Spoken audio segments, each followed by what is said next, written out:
In just an hour, a record number of graduates will walk in today's 140th University of Washington Commencement Ceremony. You are looking at a live picture here at Husky Stadium. It holds 70,000.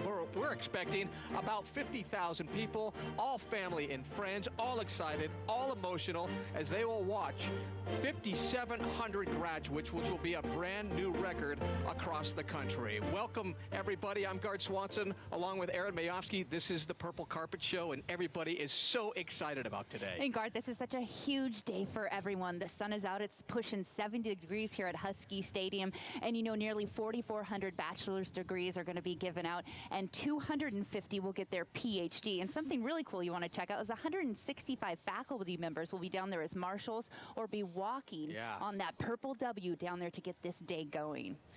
Well, you know, it takes so many people, too. You mentioned about the marshals down here. This is a monster event for the university and so important. Yeah, we do have a list of lineup here that we're going to talk to. We're going to talk to Anamare Kause, the president, and we'll also talk to a very special speaker, the university marshal. He's been around for a while, Ron Moore. Yeah, and Norm Dix. Norm Dix is a congressman. He with 36 years in office. Norm will be joining us in just a minute. He has some funny fish stories, by the way, that you just have to see. And also Christine Gregoire, the two-term governor here at the state of Washington. She did a terrific job. She had passed so many reforms when it came to education. Of course, she graduated back in 1969. She'll be a part of this deal, too. Here she is, the commencement speaker. And it's so great to see folks like Christine Gregoire come full circle and just be back with us here today and really give back to the purple and gold. Yeah. Also giving back today, she's also a part of our broadcast team. She's also walking. She's a graduate, or will be officially a graduate in about an hour. Let's send it down to our other team member today, Rio Barber. Rio, where are you right now?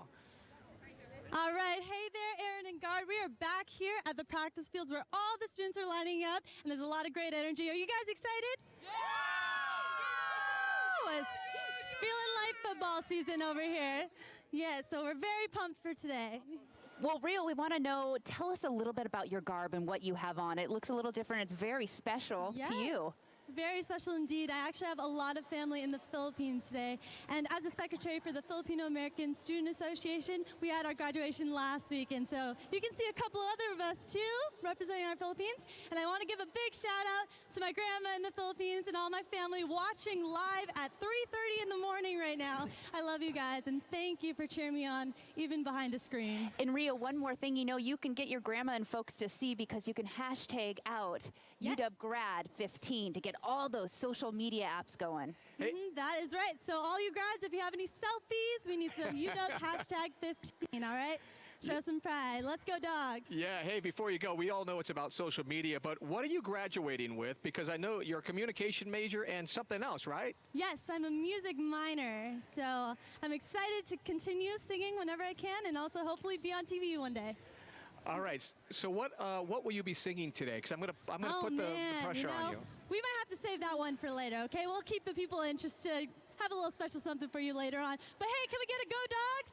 Go, dogs! Woo! Back to you guys. All right. Thank you, Rio. All right. Well, thanks, Rio. You know, it seems like just yesterday that I graduated. It was a little ways away, and it was just over the way at Heck Ed. But now that we're here at Husky Stadium, there's so much room for everyone. Right. And this school, as you know, Gaard, is so full of rich tradition and history. And let's take a look back now at some of the tradition of the University of Washington.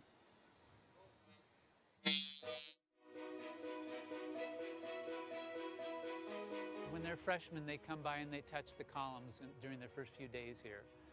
At freshman convocation, which is sort of the opening welcoming ceremony for all the freshmen and their families, the next time they're going to see those columns is when they graduate at Husky Stadium. So they're sort of the bookend symbols for their college career. Graduation history runs deep. Back in 1861, the UW was known then as the Territorial University of Washington. Graduation was the goal.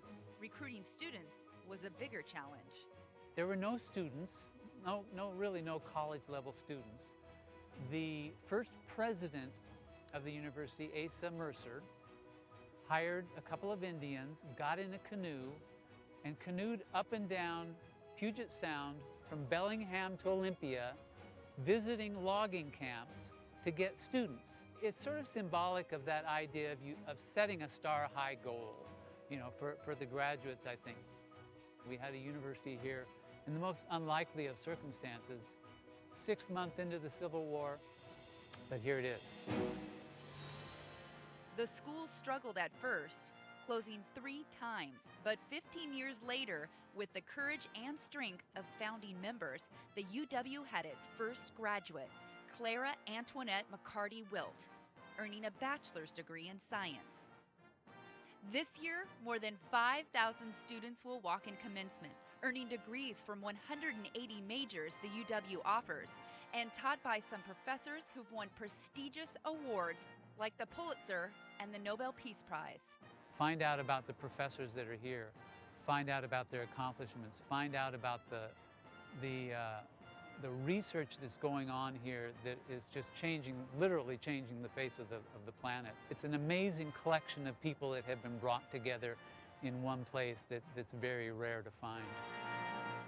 We don't know what the ratings are. And the UW has graduated a myriad of celebrities. In 1995, Joel McHale, star of NBC's Community and the host of The Soup on the E! Network, earned a bachelor's degree in history and later a master's in acting. And let's not forget about Tom Foley, former Speaker of the House. Or what about musician Kenny G?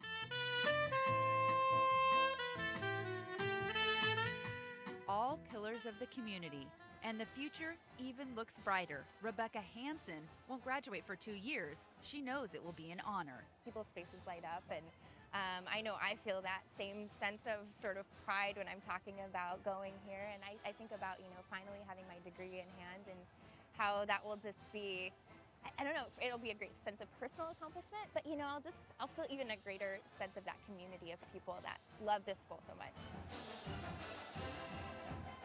we invariably hear from them, "I'm so glad I came. It was a great day." It's a memory I'll cherish for a lifetime. And that's really what we're trying to create, is a moment that will last a lifetime. And it does.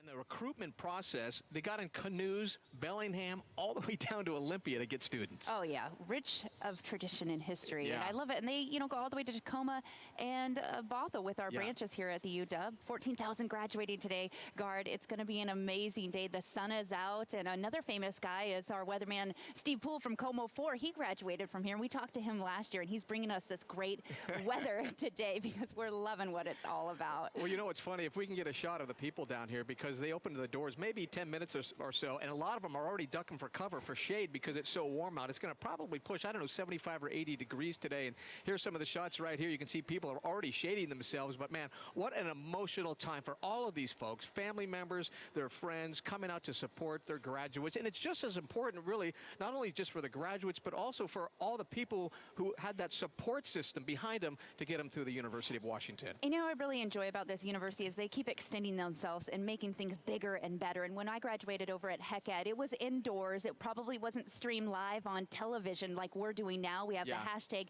UWGrad15, so all social media outlets can get going today. But this history is just full of tradition for me. I've been bleeding purple and gold since I was a baby. Well, how has the landscape changed, Erin, over the years here, when you walked the campus a while back until now? Because we've seen such a big difference in this view. Yeah, I've come back on campus several times here working for UW TV, and I've actually just enjoyed it, going through the quad and seeing the cherry blossoms and seeing the students stressing out as they're walking to class and getting ready for test time. I can always tell when it's finals or the end of the quarter because there's a lot of stress going on, but it's a good stress. It's a good vibe here at the University of Washington, and I've loved every minute of being back here, and I'm glad we're here today. Oh, I know.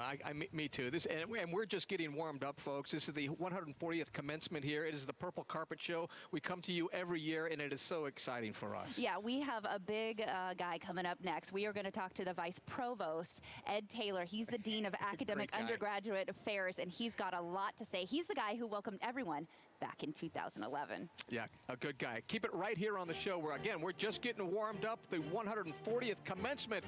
They are already filling up the stadium.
You could not ask for a better day. You're looking at the pillars here in Husky Stadium. More than 50,000 people expected to join the 5,700 graduates who will be walking today. And what a special moment for all of us involved, Erin. Just a big day for everybody. It is, and especially for one of our broadcast team members. She's in the thick of it down there, kind of in the mosh pit for graduation. Rio Barber is down there talking to everyone and anyone and just letting us know how it's feeling down there. Are you getting excited, Rio? I am, and all these people are getting excited too, right? Yes. And you know, Erin and Gaard, we do have a great amount of international students here at UW. So I actually have a couple here, Dot and Gwen. You want to say hello? 你好.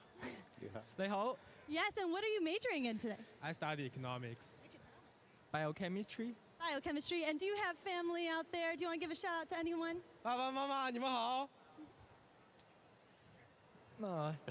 亲爱的 Tommy， 欢迎，谢谢你今天过来我的毕业典礼。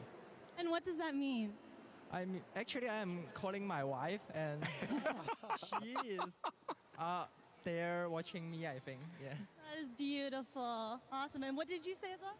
I said, hello, my parents. Yes, hello. And so we have a lot of great students here as well. Do you want to give any shout outs? Hi, Grandma, Grandpa, my brother, and my family. Hi, family. Thanks for supporting me through college. I really appreciate all the support. I wouldn't have gotten through it without you guys. That's right. Hi, my parents, and thank you for coming here. And 谢谢你们来. Thank you. And hey, what are all these cords for? Oh, this is for my fraternity, and then this is cum laude. Very cool. Congratulations on that. And you know what? We have a really cool selection of hats going on here. Can you tell us a little bit about your hat?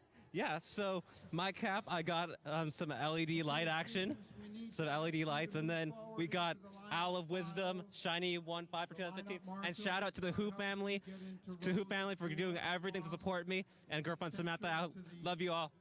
He's definitely going to shine today. And what do we have here? Oh, everyone knows this reference. Tell them about it. It's a SpongeBob reference. Mine says thank you, family in Indonesian. And this is Tina Belcher because she's my life right now. All right, that's awesome. Great idols, great hats here, and there's still more to come. So definitely stick around. We'll be back here too. All right. So, let's get it. Go Dogs! Go Dogs! Thank you, Rio. It's always nice to see the Huskies down there getting into it. Awesome job down there. Keep it coming because you know Gaard's going to make you sing a song. You let us know you could sing. Well, for most students, college is a 4-year journey, but to prepare them for their life after the UW, Gaard, is really what this is about. Yeah, their college days started way back in 2011 with the freshman convocation, and there was a special professor here. He is the vice provost, Ed Taylor. He is just a terrific gentleman. We're going to talk to him in just a couple of minutes. Well, we want to listen right now as Ed Taylor did greet them in the many languages back in 2011. From Kuwait, Morocco, Jordan, we say ahlan wa sahlan, welcome to the university. Those students from China, Huan Ying, welcome to the university. Those students from Mexico, Argentina, Colombia, and Spain, bienvenidos, welcome to the university. But maybe W.E.B. Du Bois said it most simply before the turn of the century when he looked to an audience and he said, here is the chance for young men and women of devotion, your young men and women of devotion, to lift up the banner of humanity and march toward a civilization that is free, that's intelligent, that is healthy and unafraid. That's what we wish for you. That was 4 years ago, my friend. 4 years ago. Yeah, and you were talking to a lot of these folks, all of these graduates who are walking today. It's a special moment for you, and welcome aboard. It's really particularly special for me and my colleagues. I haven't missed a graduation in 20 years since I've been a faculty member here, and certainly wasn't going to miss this one. So we made certain commitments and promises to the families and to the students that came here in 2011 that said that at some point 4 years from now, we're going to all come together in this stadium on a beautiful day, and you're going to throw those mortarboards awards in the air, and we're going to celebrate you, and we're here to do that now. And I know much of those students are loving the positive experience here, but really the UW threads that through their soul, and they bleed purple and gold, and now they've got to take those positive experiences out into the real world. That's exactly the plan here. So part of what we said to them at the very beginning when they came here 4 years ago, that this is going to be a journey of discovery, research discovery and discovery about something of yourself, that this is going to be a place that's going to be about innovation, that you're always innovating here, and it's going to be a place about scholarship, and at the end of the day, that we're going to form community, that you're going to form friendships here that will change your life, and that will last you the rest of your life, and that you'll go out and do good service in the community, and many of our students are doing that, and we're very proud of them. Professor Taylor, tell me a little bit about how you engage with a student. What do you do on a personal level to make sure your message is getting to them? You know, I do this with a whole lot of colleagues, and you'll see on the stage there'll be some of our Distinguished Teaching Award winners who are there. There will be some of my colleagues in administration who stay very, very close to students. One of the things that we do in my program, you know, we've got one of the top undergraduate research programs in the country here, so we engage students in research. We engage students in activity and mentoring with each other. Courtney Dill is going to be graduating here, and she's been very active. She started out as a Husky cheerleader. She has, ever since, and I can hear a cheer for Courtney in the background. Courtney's been a mentor for students, and she's going to go off and work in Baltimore and do Teach for America. And that, you know, that's the kind of student where she's been just very active. I believe Danny Shelton, who is an All-American football player here, and Danny's done pretty much everything you can possibly do. And I do believe that Danny, and he'll go off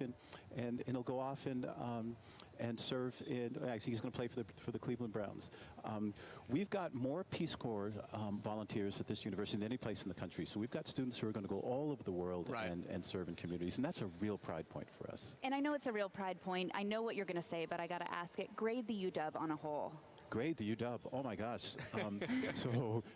It's an absolute A, beyond an A, 4.5, whatever we can give it. But this has been, and I say this without exaggeration, somebody who's been at universities around the country, this is really the best in the country. You can't ask for a better place for students. Yeah, and you are just so excited about your students and what they accomplish, because that's such good feedback for you, because then you know you're doing your job. Yep. You know, and what we want them to do and be, you know, they get to determine that from here. We want them to be really, really good people. Right. We want them to be good community members. We want them to be good to each other and form really powerful friendships. And then we want them to go off and find their professional passion, whatever that may be. And they may be physicians. Some of them are going to be teachers. Some of them are going to be professors. You love your job, don't and you? maybe even come back and teach here. Absolutely, and we'll be proud of them. And I say that half facetiously, but actually some of these folks will get their doctorates and go on and come back and teach among us. So can I just go on the record and say you're about the coolest dude I've ever met? You know, I've often said that about myself. You dress hip, you look the part. Give us some words of wisdom for this day. Teasing the dean, that's not funny. So words of wisdom, just be passionate. Go forth and use this degree and be great alumni and be passionate in the world and just love yourself and love others and just do good work in the community. You're doing fantastic work. Thank you. I'm honored. It's great to be here. It's a great day. So happy you stopped by to say hello. To be here. Thank you both. All right. Well, as we mentioned, there are 50,000 people that are going to pack this stadium, and also we're talking about 5,700 walking, but those just aren't the staggering numbers coming up. Well, here's another number, Gaard. Who is going to be the first person to walk on stage? Won't be me. Yeah, well, we'll find out a little bit later. We'll also talk to the University Marshal, Ron Moore, coming up, and we'll get a lot more going as it heats up here from the purple carpet for the 140th commencement ceremony at the University of Washington.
You are looking live at Husky Stadium. It is the 140th commencement ceremony here at the University of Washington, and what a special day this is. In fact, it is such a hot ticket here. A lot of students were requesting at least 100 tickets for their family members so they could pack the place. I sure wish I could do that back in the day. I only got 5 tickets, Gaard. It was over at Heckett. Of course, it was smaller, but it was intimate, I'll say, and it was indoors. And who'd you give your 5 tickets to?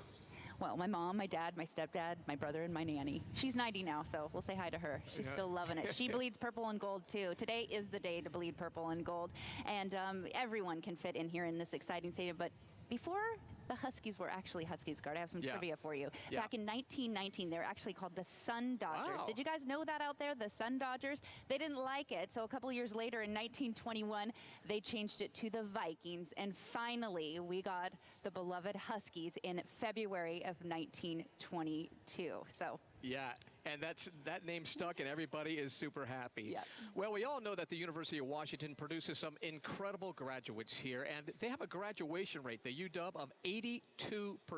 And we look a little bit deeper into those numbers, man, it is staggering with just how successful these students can be.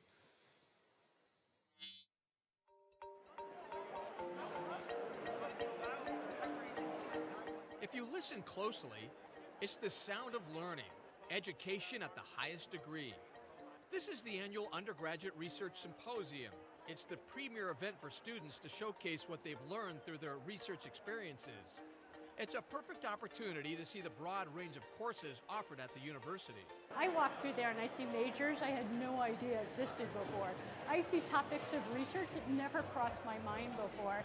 I can go to undergrad students and have them tell me about their passions and have them tell me about their fields of subject that I don't know about.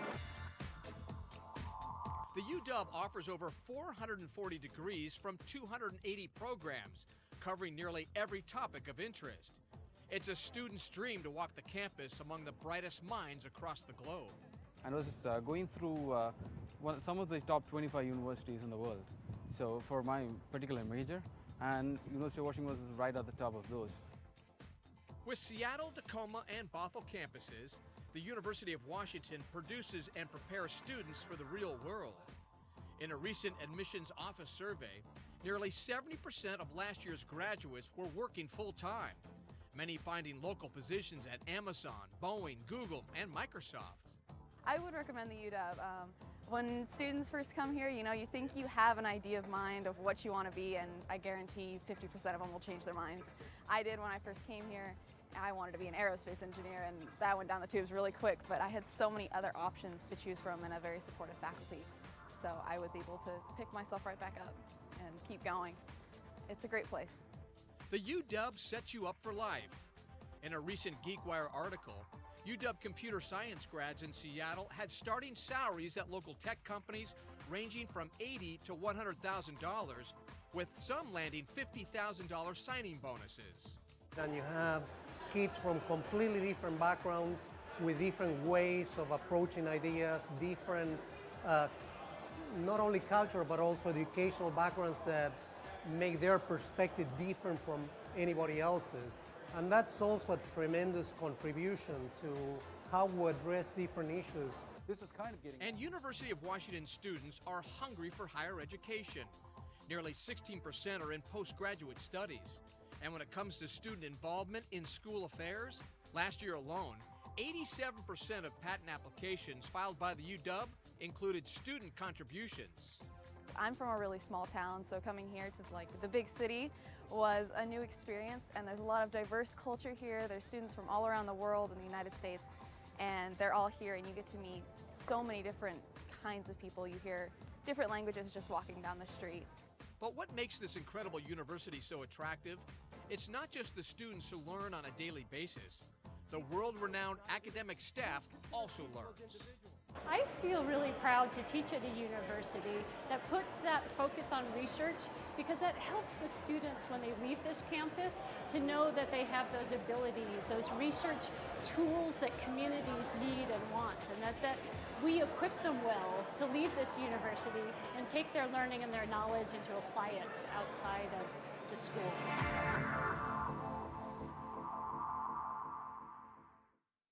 And you know what else is kind of a cool stat here as we look at the live crowd here at the University of Washington? 75% of the graduates actually stay here, start their families, start their careers here in the state of Washington. And you know, I do want to mention over 280 companies came out of the University of Washington between the faculty and the students. Yeah. Now we're lucky enough to have a couple of the Gonfaloniers today with us. And some folks, what is a Gonfalonier? A Gonfalonier is the person who leads their department down the aisle there. So it's a very prestigious status to be the Gonfalonier.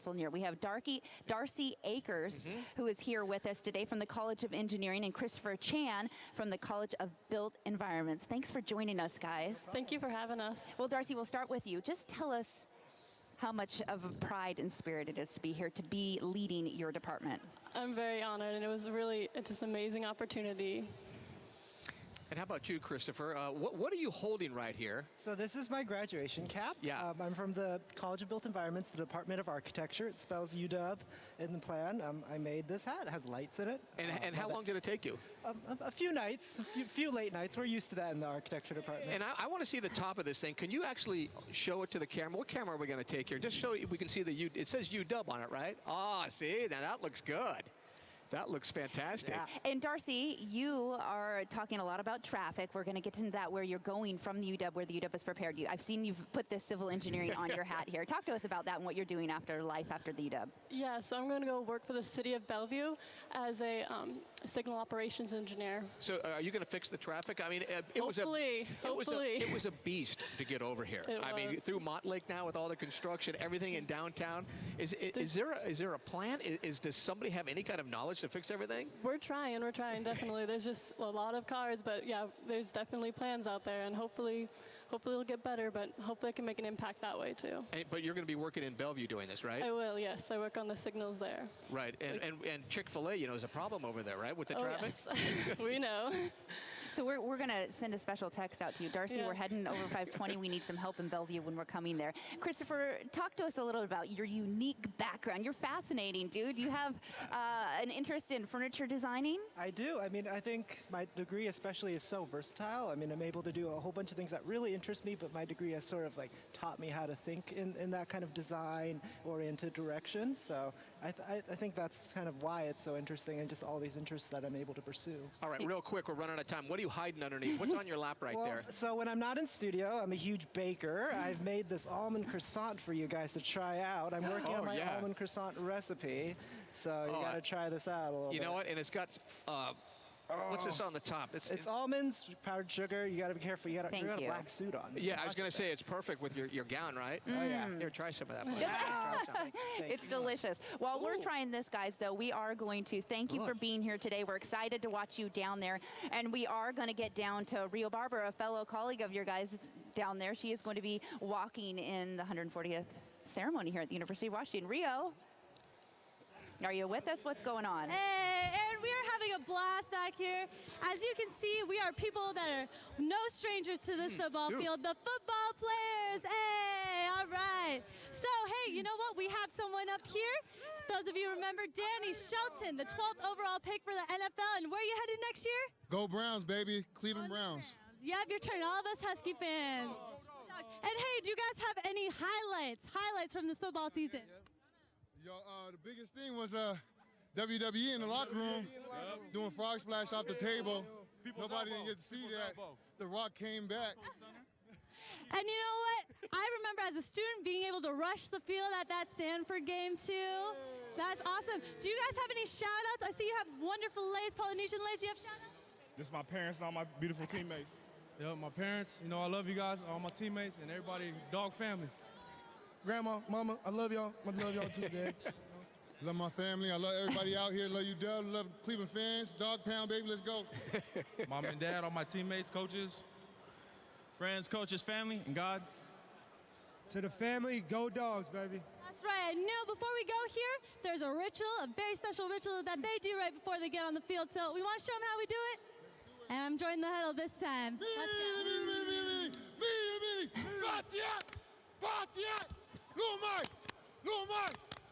My UW.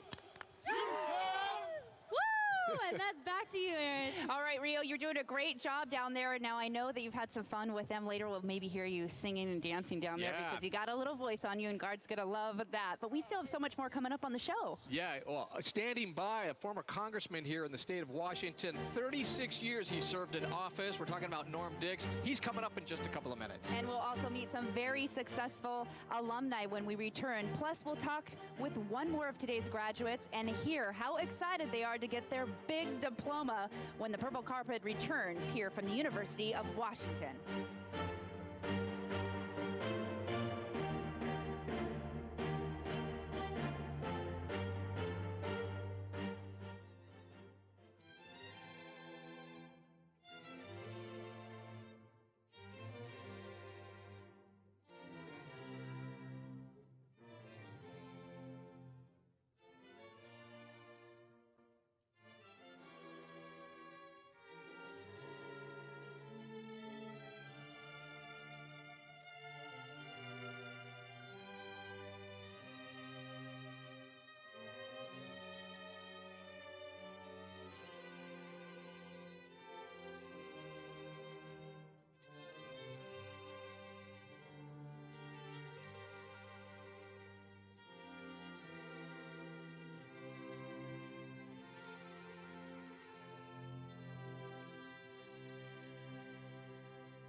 Welcome back to the Purple Carpet Show. We are just 24 minutes away from the start of the 2015 graduation. The umbrellas are out, the emotion is out, and it is so exciting here. It is commencement day here at Husky Stadium. And the umbrellas are out, Gaard, because it's pushing 70 degrees here. I love this. I love being a dog, and I love sitting up here talking to all of you. Now, speaking of dogs, we know some pretty special ones out there. There are a lot of successful dogs that have moved through the University of Washington over the years, and some of them maybe not so famous in Hollywood, but they take a different light in the tech world. We know several of those, and we want to give you just a little sneak peek and a taste at what some of those successful Huskies are doing these days.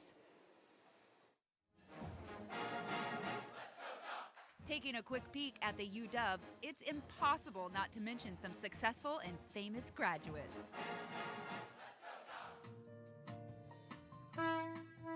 Kenny G is the best-selling instrumental musician in the modern era, selling over 75,000 albums worldwide. But graduating magna cum laude with an accounting degree is music to his ears. I went to the University of Washington. That changed my life, too. I actually was in the marching band, and the Huskies marching band, like, I think the first year I was there. So I marched on the field. I did a lot of practicing on sax when I was going to UW. I wasn't part of the music department. I graduated in accounting. I'm a business major there. But I lived in the dorms, and they had these practice rooms in the music school. So I could just walk from my dorm over to the music school, and I just shut the practice door, and I would practice like 6 or 7 hours a day. The university was so central to my life to life of my family now for 3 generations. One person you probably recognize is Dow Constantine, King County executive. Educated at the University of Washington, Constantine is in his 2nd term of office and has won several prestigious awards for his achievements. And he's quick to credit his success to his time at the UW. When I started to be able to synthesize those things, find the connections, have them build upon one another, and come up with new ideas based on my experience here and my work with my fellow students, that's what was really exciting about it. A nerd is what they say. and all of a sudden nerds became cool, I guess. And when you talk technology, Aber Whitcomb is right at the top. He's the co-founder of MySpace, that mega social media site way before Facebook and Instagram, born right here at the UW. We talked with Aber from his new venture, Social Gaming Network, SGN, in California via Skype. Nothing like technology, right? I remember the computer science classes being incredibly challenging. When we got our assignments, our weekly assignments, I knew there'd be an all-nighter typically once a week. So I remember grinding really hard in the computer labs, taking naps under the computers when we needed to. That was just some incredibly challenging stuff and very rewarding, where I learned a lot of my computer science stuff in those classes. From my college band, I was always playing all the places in Seattle. Honestly, I've always enjoyed my life. I just really like playing my sax. I'm lucky that I have gigs. Gotta love hearing that, guy. 75 million records all time. That's huge. But right now we're joined with probably an even bigger legend here at the University of Washington. We are talking about Ron Moore, the University Marshal, who's been here for more than 3 decades. And we are so pleased to have you here today, along with your predecessor, Sharon E. Sutton. Hi. Hi, guys. So real quick, I know you've been doing this for over 30 years. We only have a couple of seconds here. Well, is it sad that you're going to be tossing this over, the mace over, and passing it over? It's sad, but it pleases me so much to see a succession and to see that the mace is going to be carried again in this wonderful ceremony by another great UW professor that I'm very fond of. And I think she bleeds purple. Let me tell you, she's got purple shoes on. So I know the mace is in good hands. And Sharon, we want to talk to you. How do you feel about your background and your experience coming up to take this role? I'm just totally jazzed about it. I think some of my colleagues put me up to this because they know I'm a total ham and that I would just absolutely love doing it. But it's a huge honor. It's a huge honor, and I love graduations. Did you ever see yourself knowing that you might do this one day? You know, I didn't think about it, but one of my colleagues actually suggested it to me, that I would be really good doing it. And as we've been preparing for it, I've gotten so excited about it because I truly do love graduation. All right, let's make this official. Ron, you're going to be passing over the mace again to Sharon Sutton. Whoop, let's take those off. I'll handle those. Thank you, sir. This is official right here. Go ahead, Ron. The mace is a symbol of governing authority of the University of Washington. It is present only when the president and the regents are present, and it indicates that the proceedings that follow have official sanction. It's also a reminder of the enduring traditions of the university in preserving knowledge and imparting power to those who come to learn.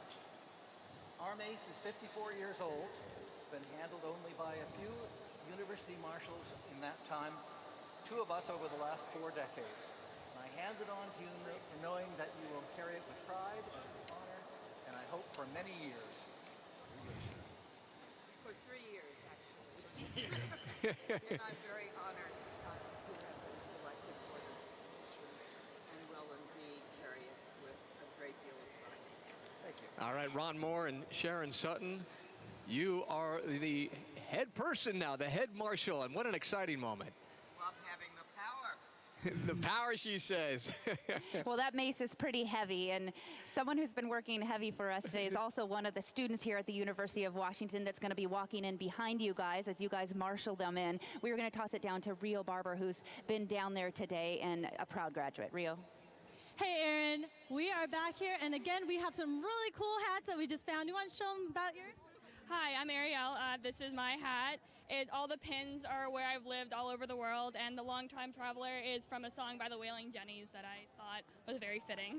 Very cool. And what about you? Good to see you. Hi, mine's a quote from my favorite TV show. It says, "We're all stories in the end. Just make it a good one, eh?" And it's one of the best shows ever, and it's a great quote. And that show is Doctor Who, right? Yeah. Awesome. And we just found a really creative one here. What's your name? My name is Lucky. And what are you majoring in? My major is construction management.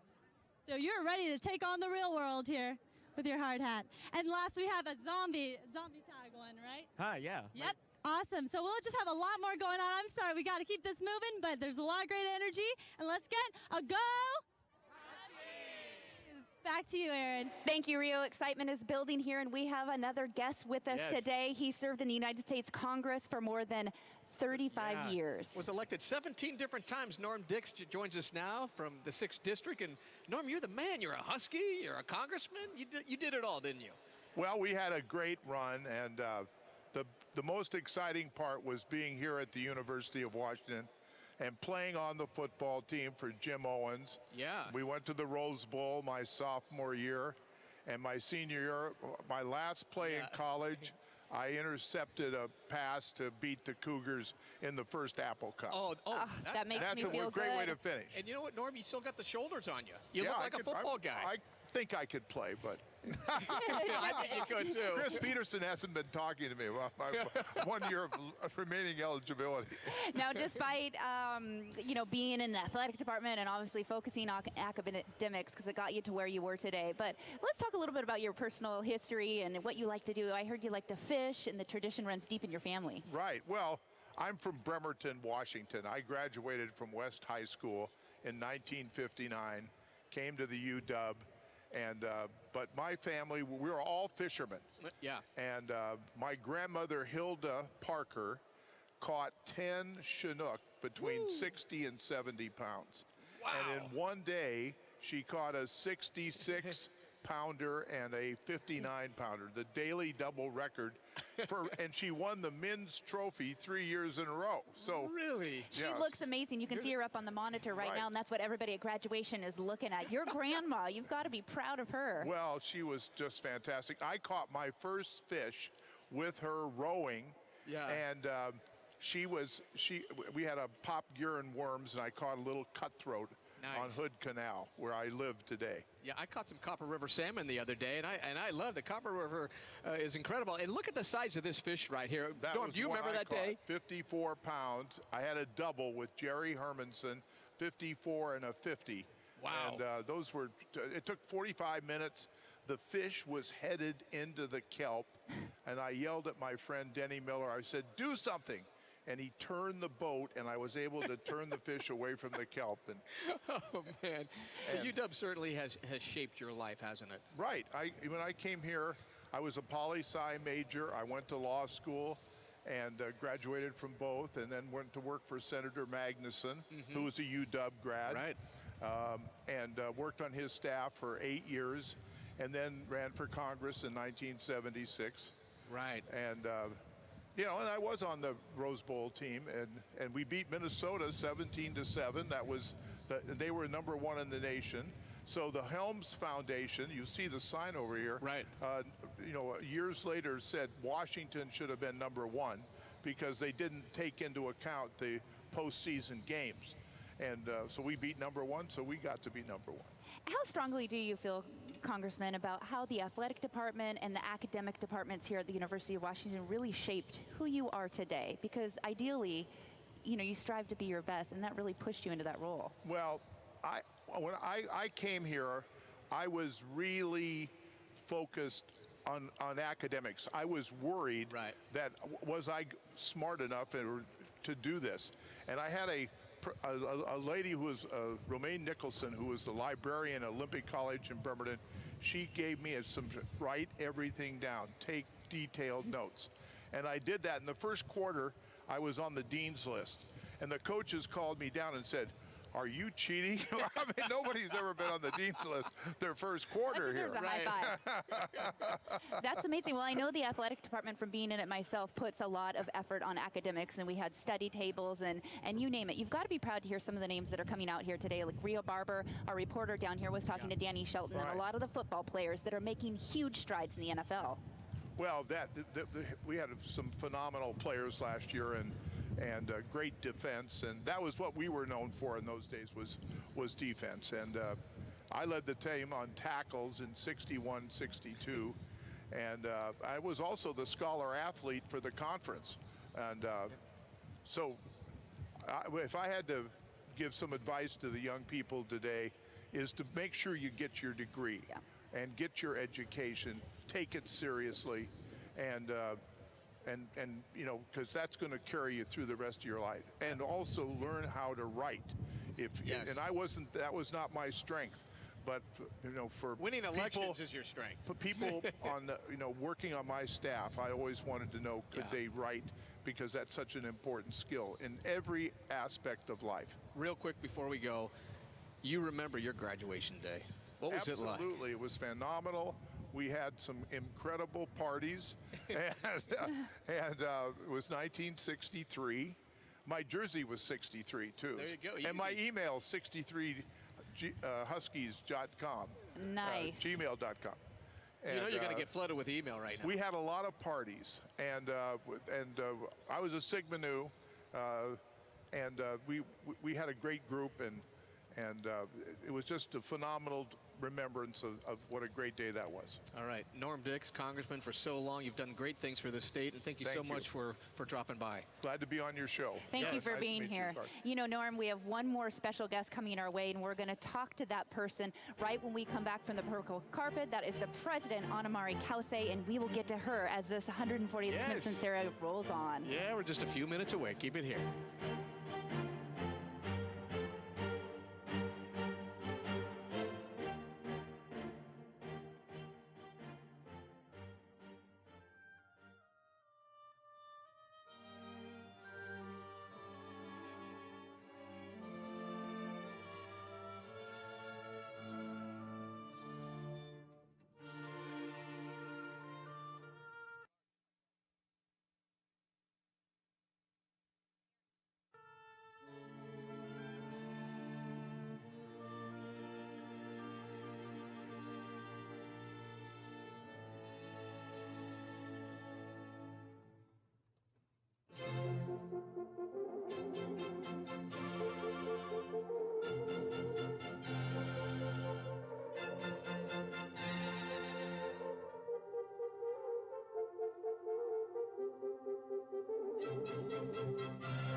Welcome back to the Purple Carpet. We are just about 10 minutes away from the start of the 2015 graduation. It is commencement day. It is Saturday. It is beautiful. And we have a very special guest with us right now. Yeah, that is President Anamari Kause. And you were with us last year, and we're so excited to call you president right now and have you sit here with us and talk to us about this role and what it means to the university. Well, I mean, you know, I am having so much fun right now. I mean, look at the stadium. It is going to be fuller than it's ever been before. Graduation is such a happy time, and it's such an honor for me to get to preside over these fabulous ceremonies. Yeah, we had a stat a little while ago that said that when you graduate from the University of Washington, you go on to bigger and better things, and 82% graduation rate for the UW. Absolutely, and you know, we not only bring students in, we make sure they graduate. Yeah. It's just incredible stuff here. And look how exciting this is. Look at all these people. Look at all the support of the family and friends who really a great support system for all these graduates for the last 4 to 8 years. Yeah, absolutely. I mean, this is really a whole family thing. For many, it's their parents. For some of them, it's their children. Because we have a whole range of graduates that come to us from different stages in life, but they don't do it alone. This is really an event for everyone to celebrate. Yes. Tell us a bit how you chose the University of Washington in your road to the UW. Well, I was actually, I can remember when I interviewed here. I was still in my 20s. It was my first time on the West Coast. I was, you know, my mom said, you're going as far away from home as you possibly can, but I stood on Red Square, I saw Mount Rainier, and this is a place where you can dream big. And I just, you know, it was just the right thing for me, and there was no question. By the time I left my interview, I knew if I got the job, I was coming. Yeah, it was easy. You were sold the second you got here. Absolutely. I mean, it was really very, very quick. It didn't take long. And you were quoted for coming here, what it's done for you as a world of good, the University of Washington. Well, absolutely. I think that we talk a lot about how the university transforms the lives of students, and it absolutely does. But it does that for the faculty as well. You know, when I was in my 20s, I wasn't that much older than the students. I didn't know what my life was going to look like going forward. And I've grown up here. The opportunities that the University of Washington has given me to do research, to be involved in fabulous teaching, to have wonderful co-teachers, to have wonderful students and colleagues, it has made all the difference in my life. I have a question for you, and it may be difficult to answer, but you are at the top, you're at the helm of the university. You are leading an incredible university, one of the best in the world. Absolutely. Does that put a little pressure on you? How do you deal with that? Well, you know, the thing is that this is really a group enterprise. It really does take a village to make this university hum, and I have the best colleagues in the world, from faculty, staff to students, and that's what makes it maybe not easy, but certainly fun. Yeah. Is that why this is one of the last universities? There's only a couple out there that walk all of their students that want to. We have 14,000 graduating today, but we'll see a record number of about 56 or 700 walking down on the carpet down there. Well, it really is. A lot of these students have had smaller graduation ceremonies in their departments and their colleges, but there's just something absolutely awesome, that strikes you. It's just literally awesome to see that whole group out here, and especially on this kind of beautiful day. Yes. And whenever students ask me, is it worth coming, I say, absolutely. Yes. You will remember this for the rest of your life. And real quick, the future of the UW? The future of the UW, we like to say it's boundless, because it really is. We continue to do fabulous in every single realm, and with the state legislature coming in with a good budget, yeah, we'll be moving right ahead. All right. Tell us what you just say, though, real quick, to some of these graduates who are here behind us, just a little bit scared. They're loading up back in the zone, getting ready to walk in. It's a cool day, but they're going into the real world.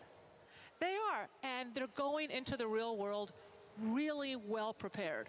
The education that they've gotten here has been deep, it's been broad, it's giving them a set of skills that can really make them feel like they're going into the real world with a lot of confidence.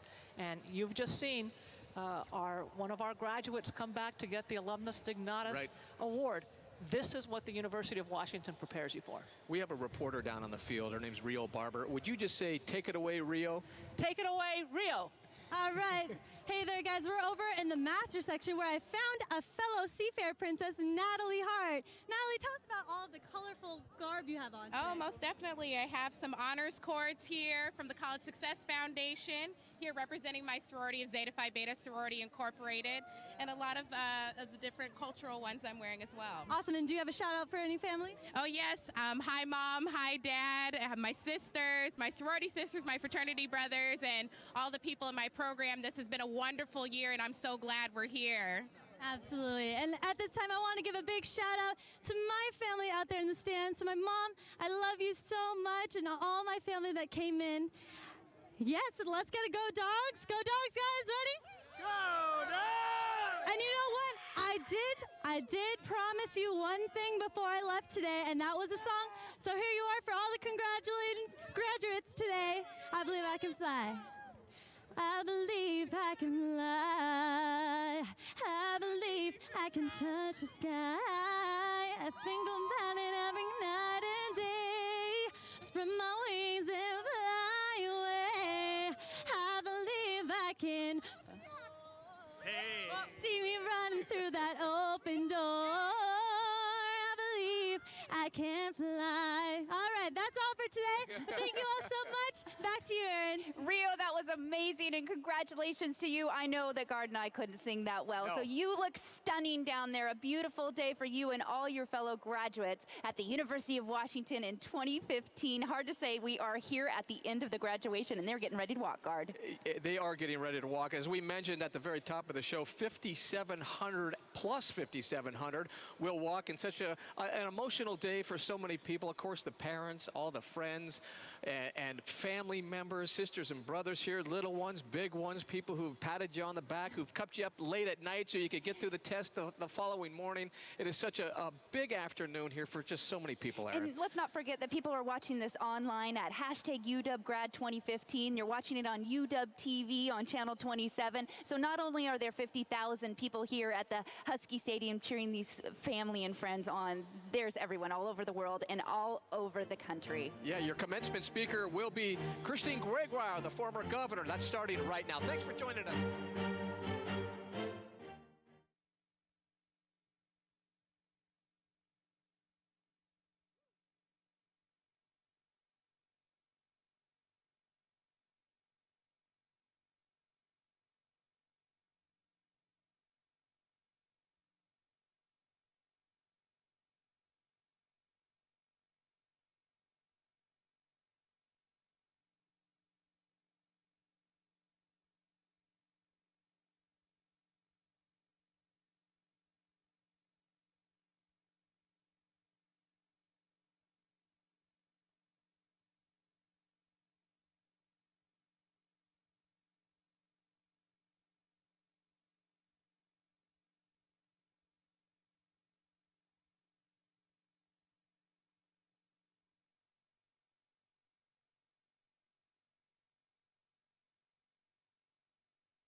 Ladies and gentlemen, welcome to the University of Washington's 140th Commencement Ceremony, honoring the graduating class of 2015.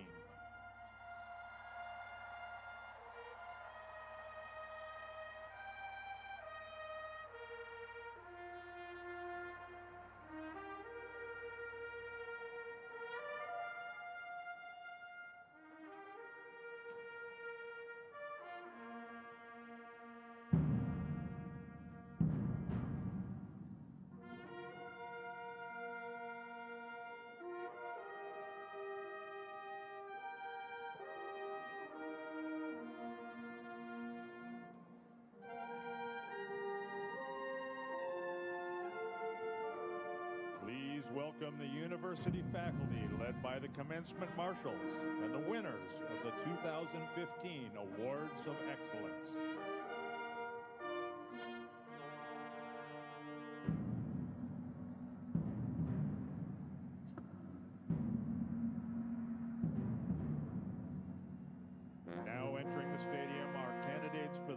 various doctoral and professional degrees.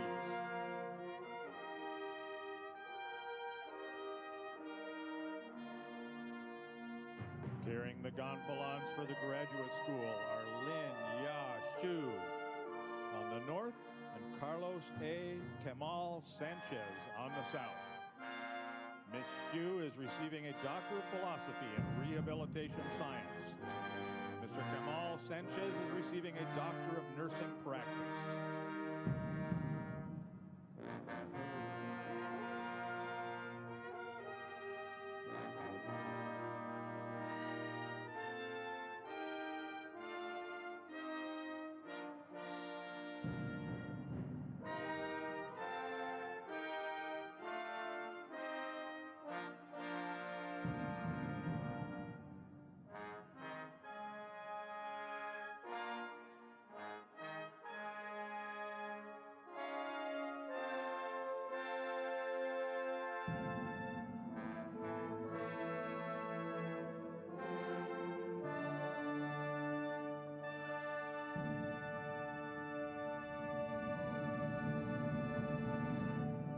On the south, carrying the gonfalon for the School of Law is Robert Lee. Mr. Lee is receiving a Juris Doctor degree. On the north, carrying the gonfalon for the School of Pharmacy is Sophia Yeji Yoon. Miss Yoon is receiving a Doctor of Pharmacy degree.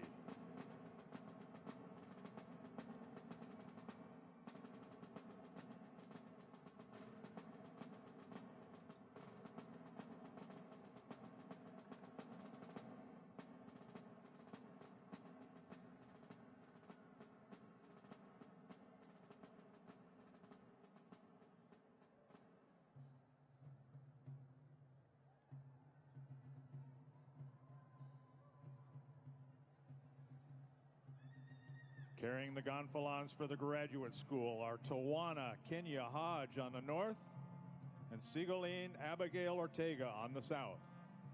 Ms. Hodge is receiving a Master of Library and Information Science. Ms. Ortega is receiving a Master of Social Work. Also on the north, carrying the gonfalon for the Evans School of Public Affairs is Lisa Marie Meixel. Ms. Meixel is graduating with a Master of Public Administration.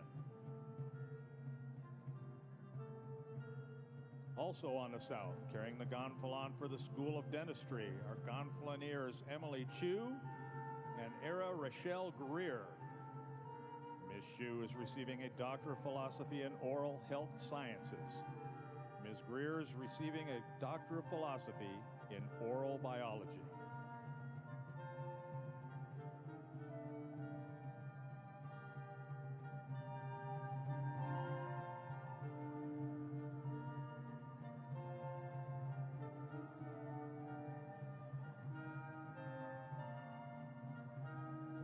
Ladies and gentlemen, candidates for the bachelor's degrees from the College of Arts and Sciences are now entering the stadium. Bachelor of Arts, Bachelor of Design, Bachelor of Fine Arts, and Bachelor of Music candidates are on the north. Bachelor of Science candidates are on the south.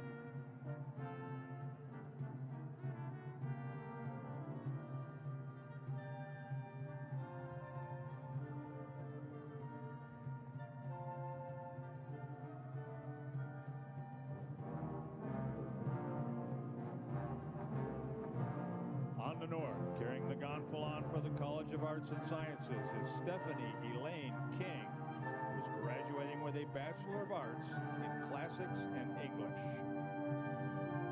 On the south, carrying the gonfalon for the College of Arts and Sciences is Sarah Harvey, who is receiving a Bachelor of Science in Comprehensive Physics and Astronomy.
south, the gonfalon is carried by Alex Martin Kale, who is receiving a Bachelor of Science in Psychology.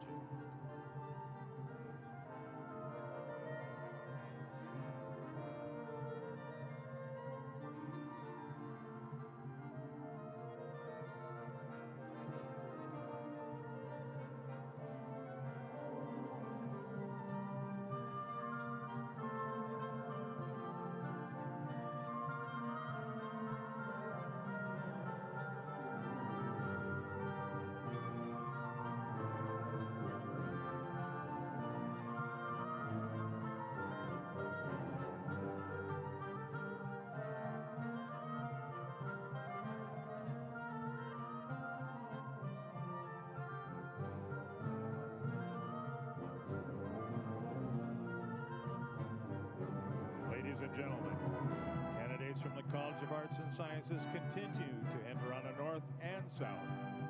Carrying the gonfalon on the north is Zachary Lim, who is receiving a Bachelor of Arts in Linguistics and Japanese.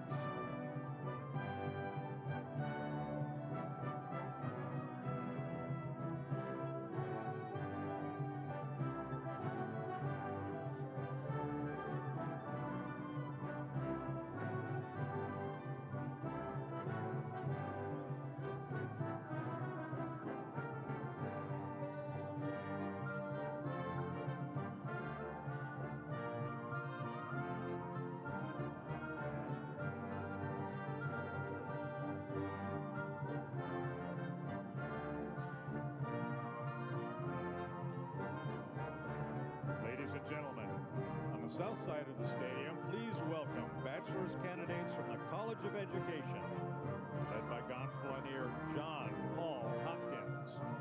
Mr. Hopkins is receiving a Doctor of Philosophy in the Social and Cultural Foundations of Education.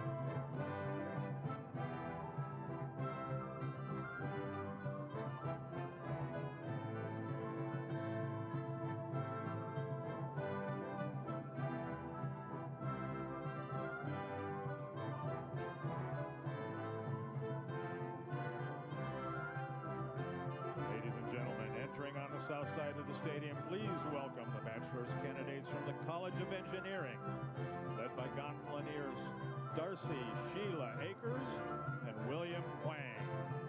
Ms. Akers is receiving a Bachelor of Science in Civil Engineering. Mr. Wang is receiving a Bachelor of Science in Electrical Engineering and a Bachelor of Science in Material Science and Engineering.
Candidates from the College of Arts and Sciences continue to enter from the north and the south.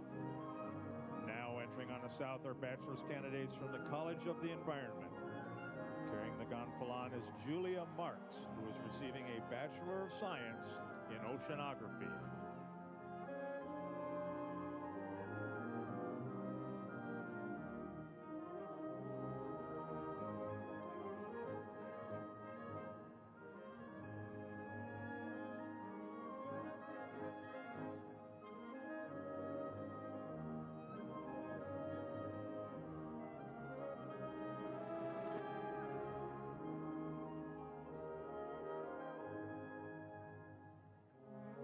Bachelor candidates from the Information School are now entering the stadium on the south.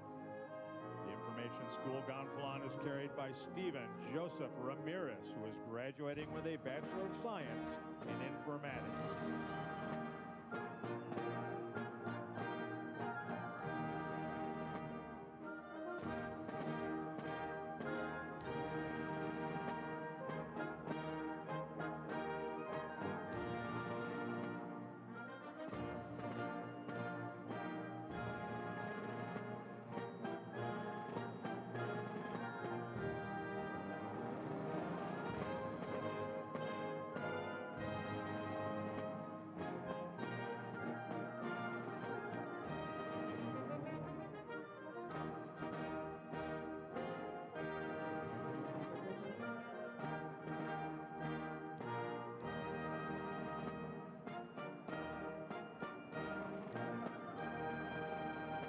Candidates from the College of Arts and Sciences continue in it from the north, led by gonfalonier Dennis Urgi, who is receiving a Bachelor of Arts in Political Science.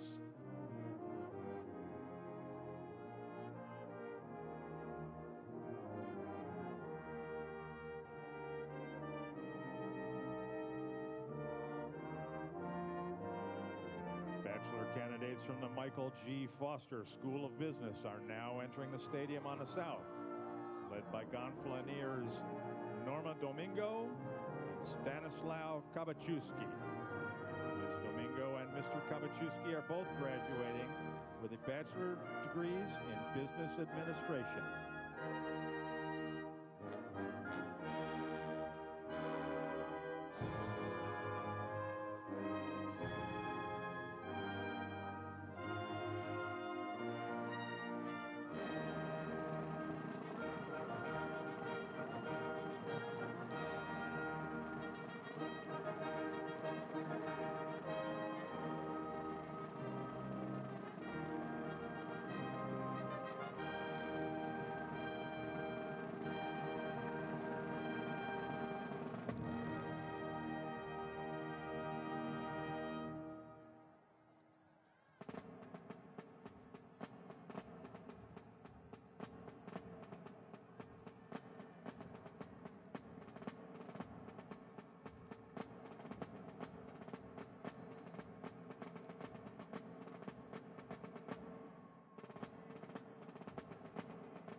Bachelor candidates for the College of Arts and Sciences continue to enter from the north.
School of Nursing and the School of Medicine are now entering the stadium on the south.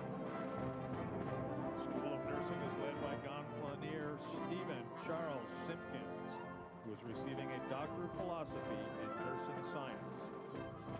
Carrying the gonfalon for the School of Medicine is Brianne Gould. Ms. Gould is receiving a Master of Occupational Therapy.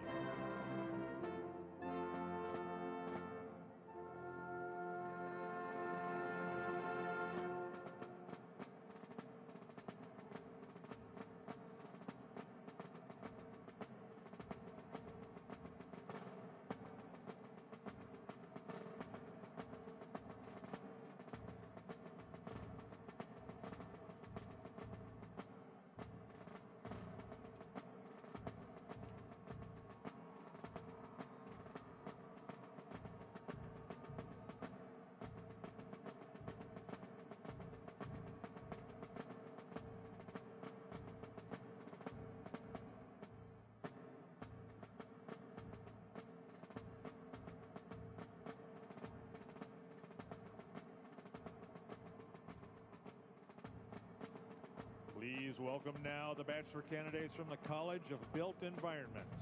They're led by gonfalonier Christopher Matthew Chan, who's receiving a Master of Architecture.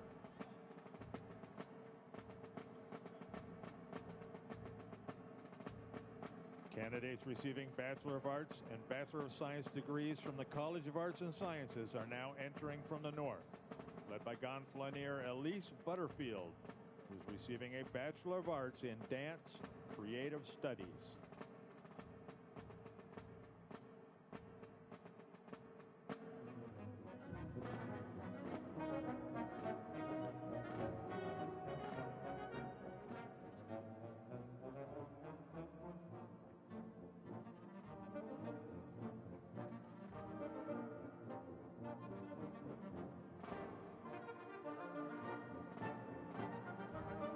Group of bachelor candidates entering the stadium on the south are from the School of Public Health and the School of Social Work. Carrying the gonfalon for the School of Public Health is Alexandra Marie Walton, who is receiving a Bachelor of Science in Environmental Health. The School of Social Work candidates are led by gonfalonier Georgina Margarita Mendoza Gutierrez, who is receiving a Master of Social Work.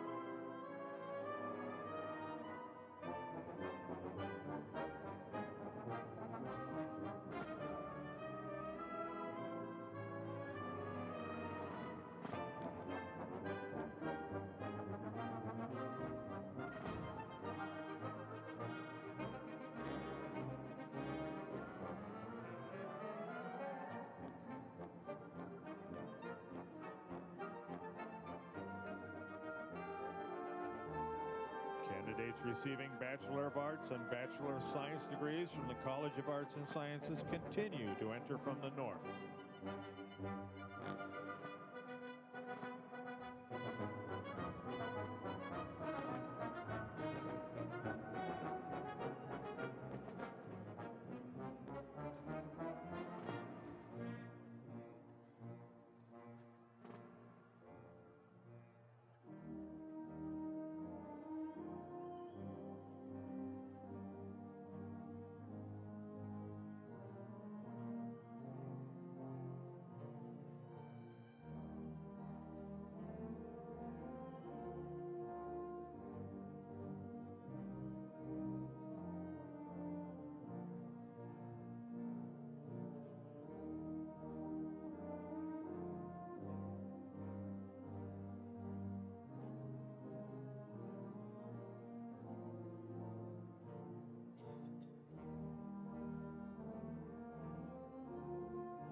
Ladies and gentlemen, the last group of Bachelor of Arts and Bachelor of Science candidates from the College of Arts and Sciences are now entering from the north.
The final group of candidates receiving Bachelor of Arts and Bachelor of Science degrees from the College of Arts and Sciences are now entering from the north.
Ladies and gentlemen, the members of the Deans and President's parties are about to enter the stadium. Will all graduates please take their seats?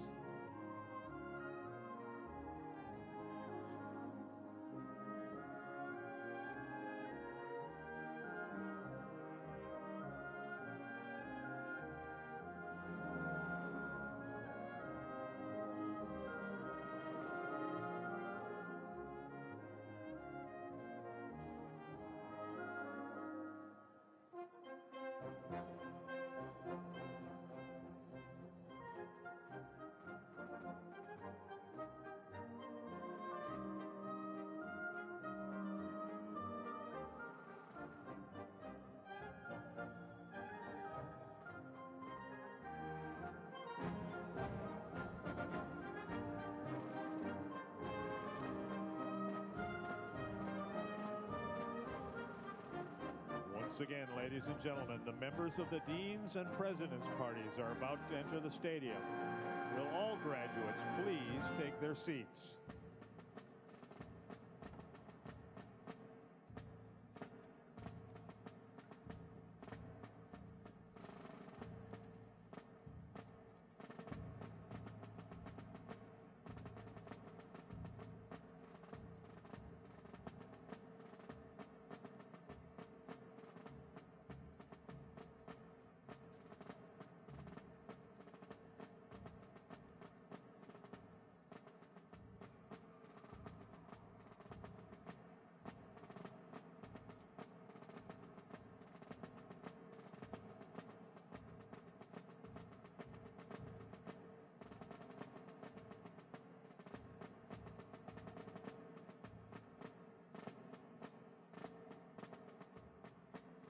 Once again, will all graduates please take their seats?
Once again, the members of the Deans and President's Parties are about to enter the stadium. Will all graduates please take their seats?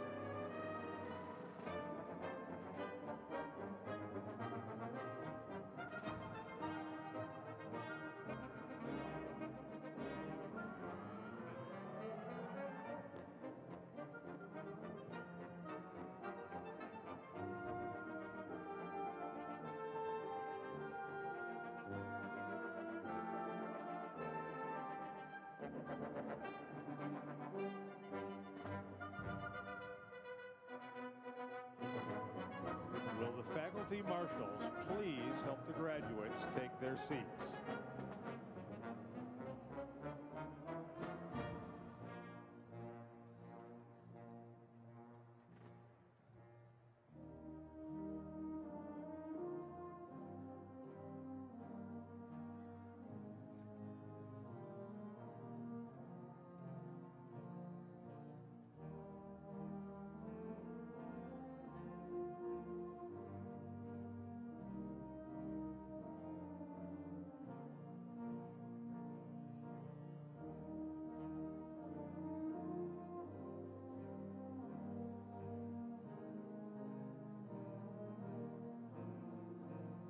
And now, please turn your attention to the southwest corner of the stadium and welcome the procession of the deans of the university's 16 schools and colleges.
Welcome the procession of the deans of the university's 16 schools and colleges.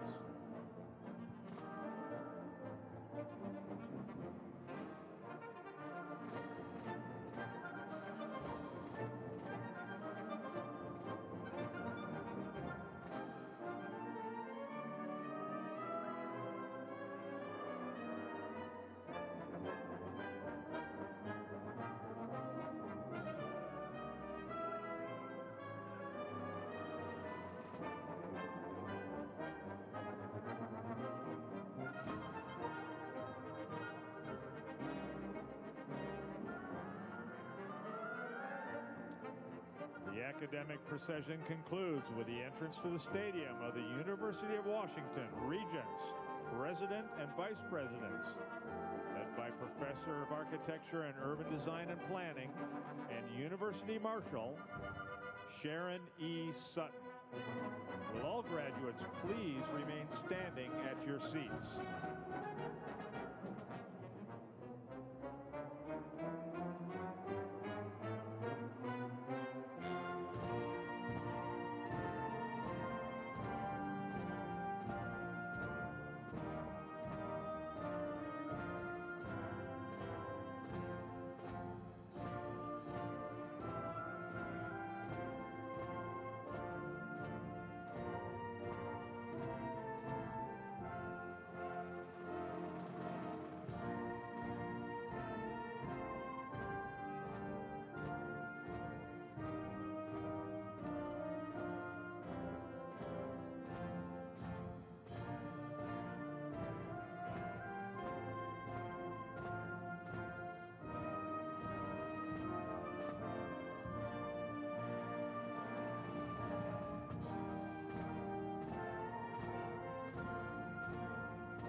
The commencement exercises of the University of Washington will be opened by the presentation of the colors by the joint ROTC Color Guard and the singing of the Star-Spangled Banner by Dakota K. Miller. Ms. Miller is graduating today with a Master of Music in Voice. It looks like you're standing, but if you're not, the audience will be please rise.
Please be seated.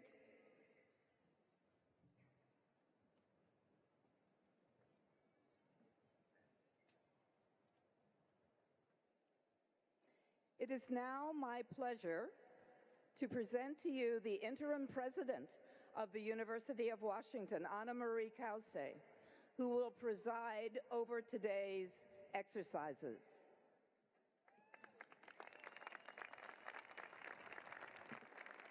Thank you. Welcome to the 140th commencement ceremony of the University of Washington.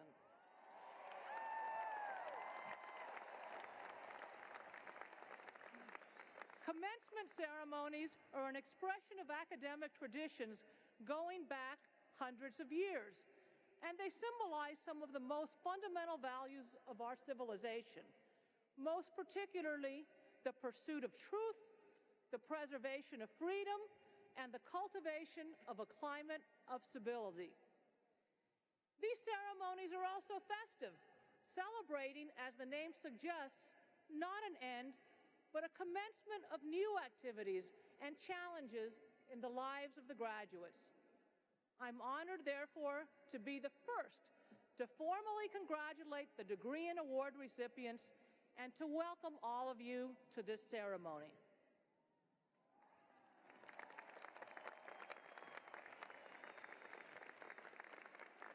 Now, the splendid music you've been listening to during the processional and which you'll be hearing more of later in the program, is being provided for us this afternoon by students from the School of Music's Wind Ensemble under the direction of Professor Timothy Salzman.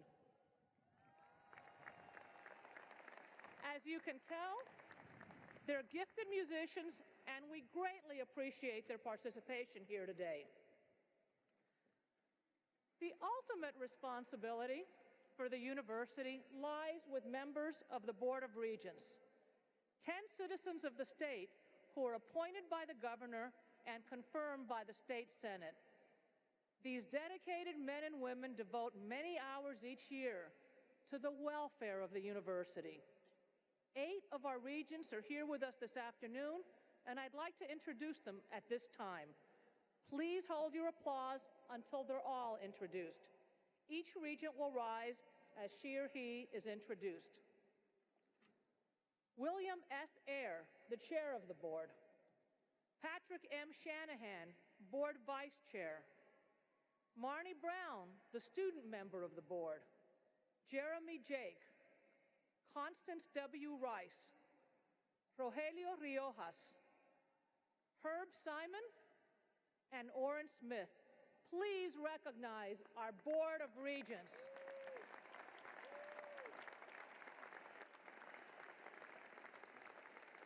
They really are tremendous. You can sit. In addition to the regents, we have sitting on the platform this afternoon the chief academic and administrative officers of the university, the vice presidents, the deans of the schools and colleges, the vice provosts, and they'll be introduced in due course. Faculty members, Professor Emeriti, the selected student leadership, whom you will all meet a bit later, as well as other representatives from the various schools, colleges, and departments of the university. We also have with us the chair of the Faculty Senate, Kate O'Neill, who represents one of the greatest faculties on the planet, of whom I'm proud to be a part. Okay. I'm also very pleased to introduce Roy Diaz, the president of our Alumni Association, and we have the very best alumni too. And they've been keeping over 400,000 members of the Husky alumni family connected with each other and with the university for more than 125 years. Roy?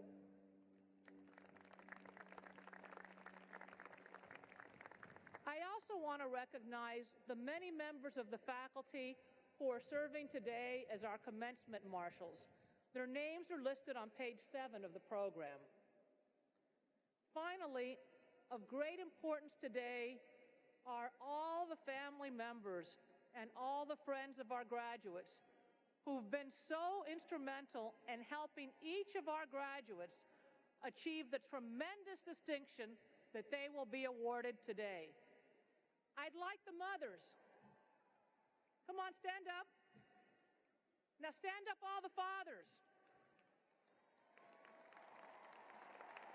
Okay, happy Father's Day in advance. All the family members and friends. Graduates, applaud your family and your friends.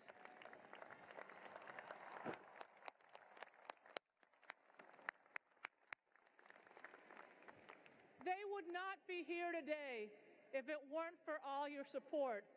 And although maybe a few of them might tell you something different, they still need your support. And now I'll address for a moment the graduates of the class of 2015. First and foremost, congratulations.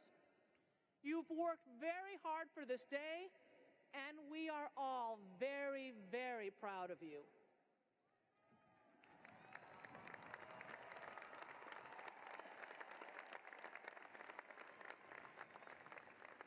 As we celebrate your achievements, I want to touch for a moment on some of the common values that have brought us here by sharing just a couple of stories, just a couple out of the many, many of our wonderful students that are graduating today.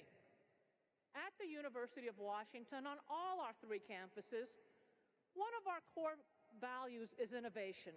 We always want to be the first.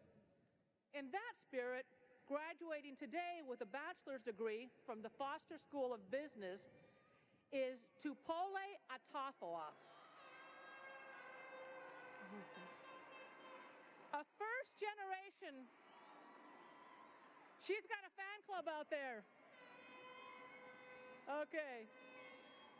A first-generation college student, Tupole left her home in American Samoa for a better education. But when the time came, applying and paying for college was daunting. But she did not give up. She was selected as a recipient of a Costco Diversity Scholar Award, which not only made her UW education possible, but inspired her to become a student ambassador for the program.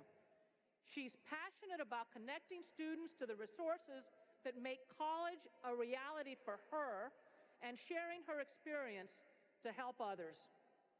Tupole's dedication to ensuring opportunities for others is evident through her efforts with other organizations as well. She serves as a mentor for young executives of color in the Foster School of Business and as an outreach and recruitment student ambassador for the UW's Office of Minority Affairs and Diversity. She also served as vice president of the UW Polynesian Student Alliance organization and as a lead student resource coordinator at the UW Ethnic Cultural Center. And yes, she still went to class. Tupole will receive her degree in Human Resources Management with a minor in diversity. An internship at Boeing that she began after her freshman year has turned into a full-time job that she absolutely loves. She also loves the company culture and hopes to take advantage of their generous education benefits, and she's coming back for a master's degree. Tupole, you have made us all proud.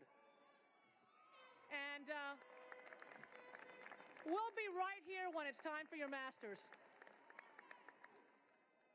At the UW, we also like to believe that passion never rests. And there's no one student that I've had as much fun, and it's been as much of a privilege for me to work with directly, that embodies exactly that way of doing everything.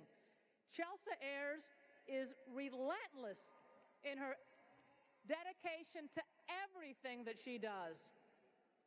She's also the first in her family to attend college. Chelsea came to the University of Washington determined to open as many doors as she could. During her freshman year, Chelsea spoke at a rally in Red Square, and Lincoln Johnson, our Associate Vice President for Student Life, was in the audience. He knew when he saw a leader. He approached her about an idea he and his colleagues in undergraduate academic affairs were discussing. Today, this idea is known as the Husky Leadership Initiative. As one of the students on the steering committee, Chelsea embraced the opportunity to help grow the initiative from a vague idea to a fully funded program at the University of Washington. Chelsea caught my eye too when I was provost, and she was working with ASUW. And I was delighted when she agreed to co-teach with me a freshman seminar this year titled Learning to Lead in Higher Education. And it was right in the middle of that seminar that I transitioned from provost to interim president, so they certainly got a lesson. I know I did. I have to say, I've taught for more than 30 years. I've had lots of co-instructors, but no one was more fun to teach with than Chelsea. Her level of dedication with the class, with the topics, with the idea of making leaders out of all our students was and is contagious. Her experiences on campus, in and out of the classroom, along with study abroad in Rome at our Rome Center, have prepared her with the knowledge and tools to be successful in the years to come. She plans to pursue a career in leadership and higher education and will be working with the UW advancement toward that goal. Congratulations, Chelsea.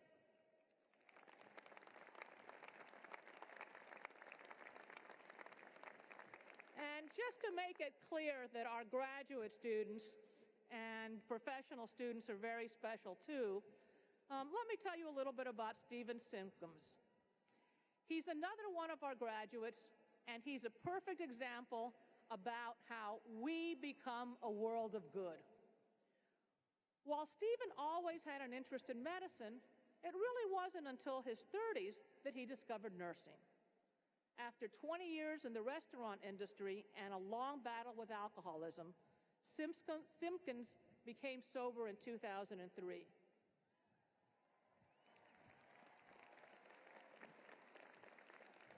When a career evaluation pointed him to nursing, Steve enrolled at Highline Community College. Steve acclimated quickly, joining the honors program and school leadership, which helped him discover his true passion, teaching nursing. Steve had left a job offer at Harborview after graduating from Highline, and instead, he elected to enter the UW School of Nursing's PhD program. While at UW, his passion for social justice, teaching, and research deepened. After graduation, Steve will return to Highline Community College as a tenure-track faculty member where he will educate and mentor the next generation of nurses. He'll also continue to promote health equity and social justice through his research and focus on community building, especially among underrepresented men with HIV. Steve will make a difference not only in his students' lives, but also in the countless lives his students will touch as nurses. Congratulations to you, Steve, and Godspeed.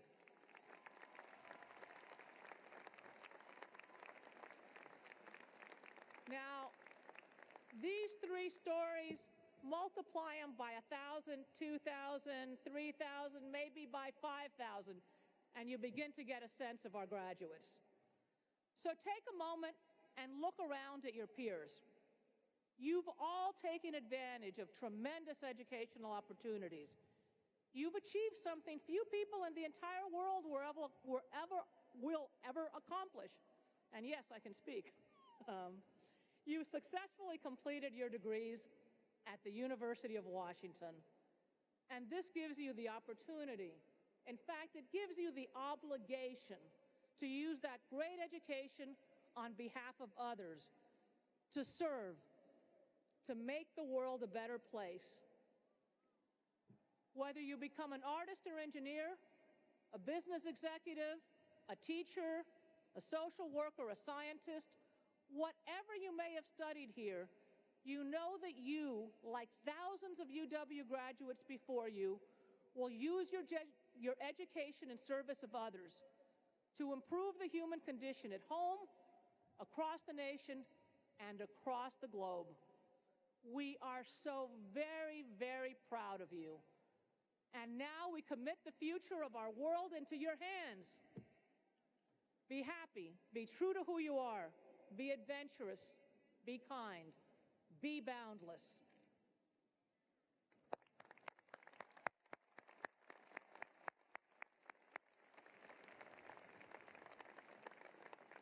Now, I'd like to ask Dashni Amin and Rachel Guffey to present the class gift. Dashni is graduating today with a Bachelor of Arts degree in Law, Societies, and Justice with college honors, and Rachel is receiving a Bachelor of Science in Biology, Physiology.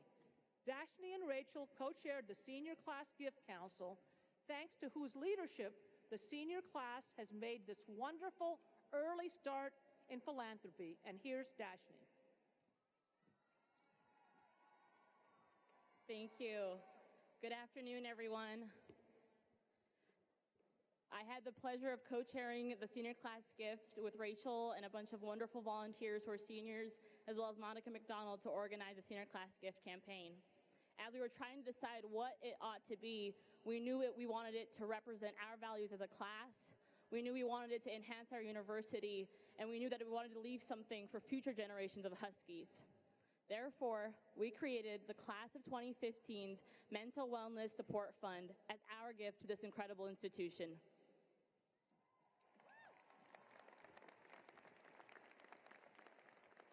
This fund will directly support the UW Counseling Center. The challenges that we face are not always imposed on us by our courses. As you, President Kause, have said, life is beautiful, but it can also be very hard. Through this gift, we are recognizing those of us who have persevered despite substantial challenges presented in life, and cement our commitment to the wellness of future Huskies. On the Seattle campus alone, we raised $50,834 in gifts and pledges.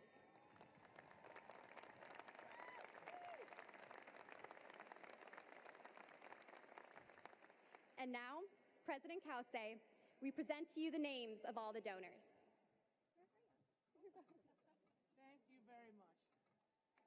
Thank you so much.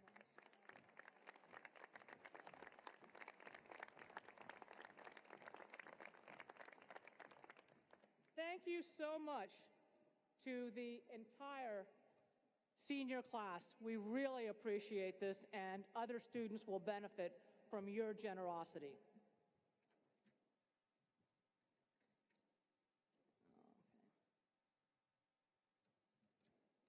Now, the Chief Academic and Chief Budget Officer of the university is Interim Provost Gerald Baldesty, who will present this year's University Award winners. Provost Baldesty.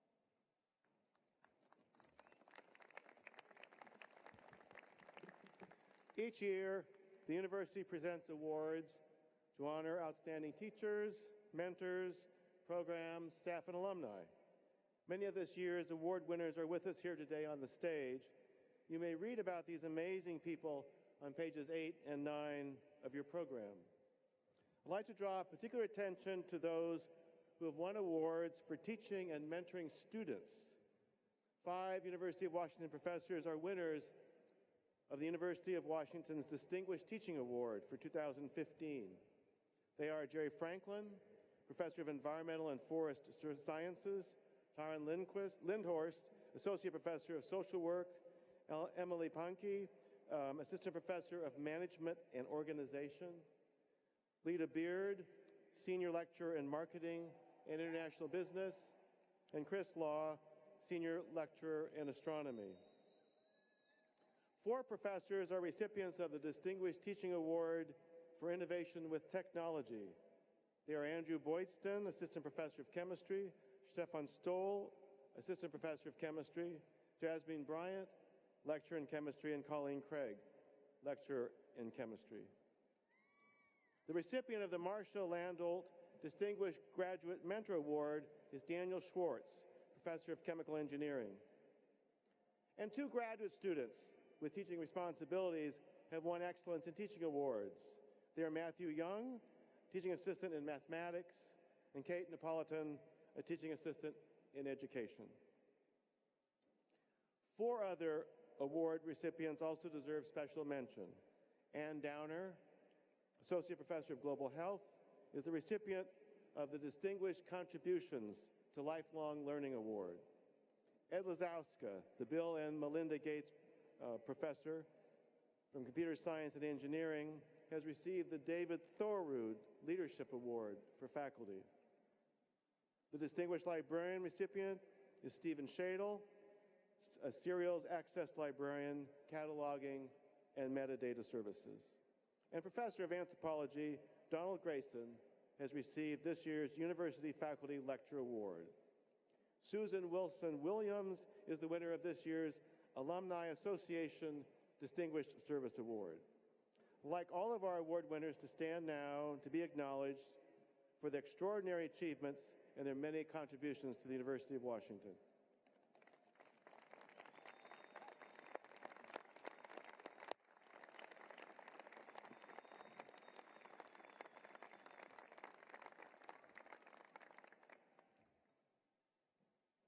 Since 1932, the university, in recognition of extraordinary academic achievement, has presented a medal to the graduating senior with the most distinguished academic record at the university. 1 medal is awarded to a student who's completed at least 3/4 of his or her degree requirements here at the university, and 1 is awarded to a student who entered the university with at least 60 transfer credits from a Washington community college. The first recipient of this year's President's Medal is Sarah Catherine Leonetti. Sarah, will you come forward? All right. When she came to the University of Washington, Sarah was undecided about what field of study to pursue. She eventually chose to pursue a career as a public interest attorney focusing on women's rights. She majored in philosophy to sharpen the critical skills and argumentation skills that she would need to become an effective attorney, and she majored in history to better understand and challenge certain race, gender, and sex stereotypes. Sarah says that the most influential aspect of her undergraduate career was participating in the UW mock trial team, which she did all 4 years. And Sarah became, at the 2015 American Mock Trial Association's National Championship, she became the first attorney in collegiate mock trial history to win a perfect 30 rank attorney award at the national level. First, be the first.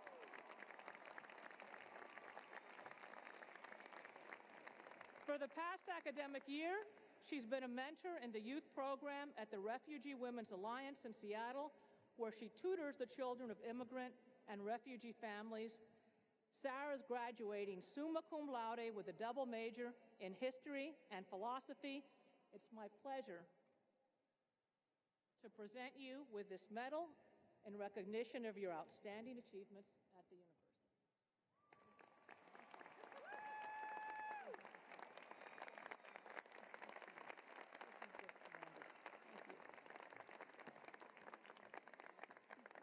The recipient of the President's Medal for the student who entered the University of Washington from a community college is Sanjit Kaur. Sanjit entered the university from Seattle Central Community College, and she chose public health as her field of study after interning at a charitable hospital in India that provides care to untouchables, people who are often turned down for health care due to their caste status in society. She's graduating summa cum laude with honors in public health. Ms. Kaur will not be able to be with us here today, but we congratulate her for her extraordinary achievement.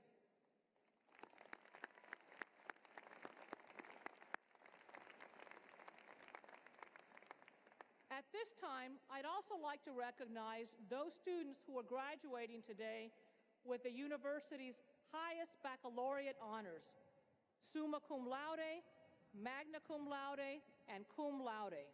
Their names are listed on page 15 of the commencement program. Congratulations. And don't think that wasn't easy. That wasn't hard. Since 1938, the university and the Alumni Association have presented an award to the former University of Washington student whose work has attained national or international prominence. The Alumna Summa Laude Dignatus Award, which means alumni worthy of the highest praise, is the highest honor bestowed by the university on one of its graduates. Today, we add to the long and distinguished list of individuals who've received this award the name of Honorable Norman D. Dix, who served for 36 years as the U.S. Representative for Washington's 6th Congressional District. Thank you, Norm. Born in Bremerton, Washington, Mr. Dix graduated from the University of Washington with a bachelor's degree in political science in 1963. He played linebacker and guard on the football team and was a member of Washington's 1961 Rose Bowl team. He received, talk about a student athlete, because later on he received his law degree from the UW School of Law in 1968, and later that year joined the staff of Senator Warren G. Magnuson. Mr. Dix was elected to the House of Representatives in 1976, and he received a very rare first-term appointment to the House Appropriations Committee, a committee he served on for his entire tenure in Congress. In addition, Congressman Dix served on and chaired the Interior Appropriations Subcommittee, where he worked tirelessly on issues affecting national parks, national forests, and Native American concerns. Congressman Dix also became the chair of the Defense Appropriations Committee and concluded his tenure in Congress as top-ranking Democratic member on the Defense Appropriations Committee and top-ranking Democrat on the House Appropriations Committee. From 1990 to 1999, Mr. Dix served on the House Intelligence Committee and was awarded the CIA Director's Medal. Upon his retirement, Norm received the Department of Defense's Distinguished Public Service Medal, the highest honor bestowed upon a civilian, for his work on behalf of military members and their families. Mr. Dix currently serves as Senior Policy Advisor for the law and public policy firm Van Ness Feldman, LLP. He's also on the Board of Directors of the Ruckelhaus Center and the Washington Wildlife and Recreation Coalition, and he's a member of the Council on Foreign Relations and the Puget Sound Naval Bases Association.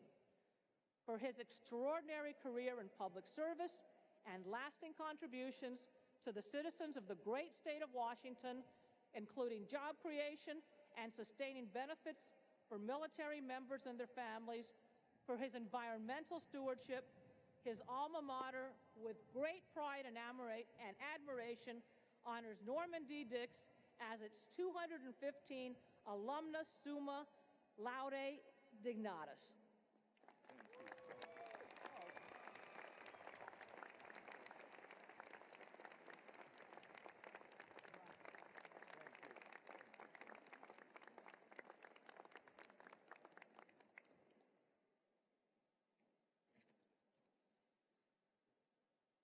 Now let's talk a little bit about student government. It's a very important component of the governance of the entire institution, and they've been getting more and more involved and more helpful. Its leadership is called upon regularly to represent student views on a wide range of issues at the university.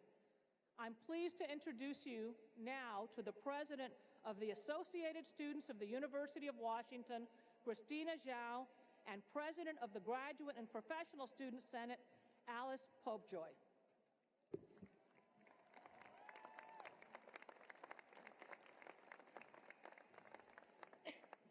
Thank you, Anamari.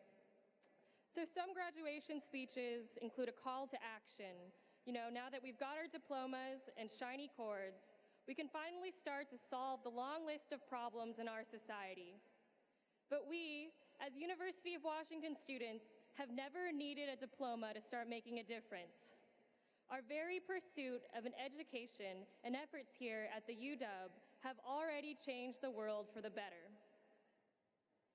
The measure of our impact doesn't come from a title or designation, but from every decision we make on a daily basis to go above and beyond what is required of us, to push for changes that we know will help the people coming after us, and to show kindness when the status quo is indifference. No matter where we go, we have the opportunity to change that place for the better. No place should be the same after we leave. We carry with us the education, the drive, and the heart to transform the world.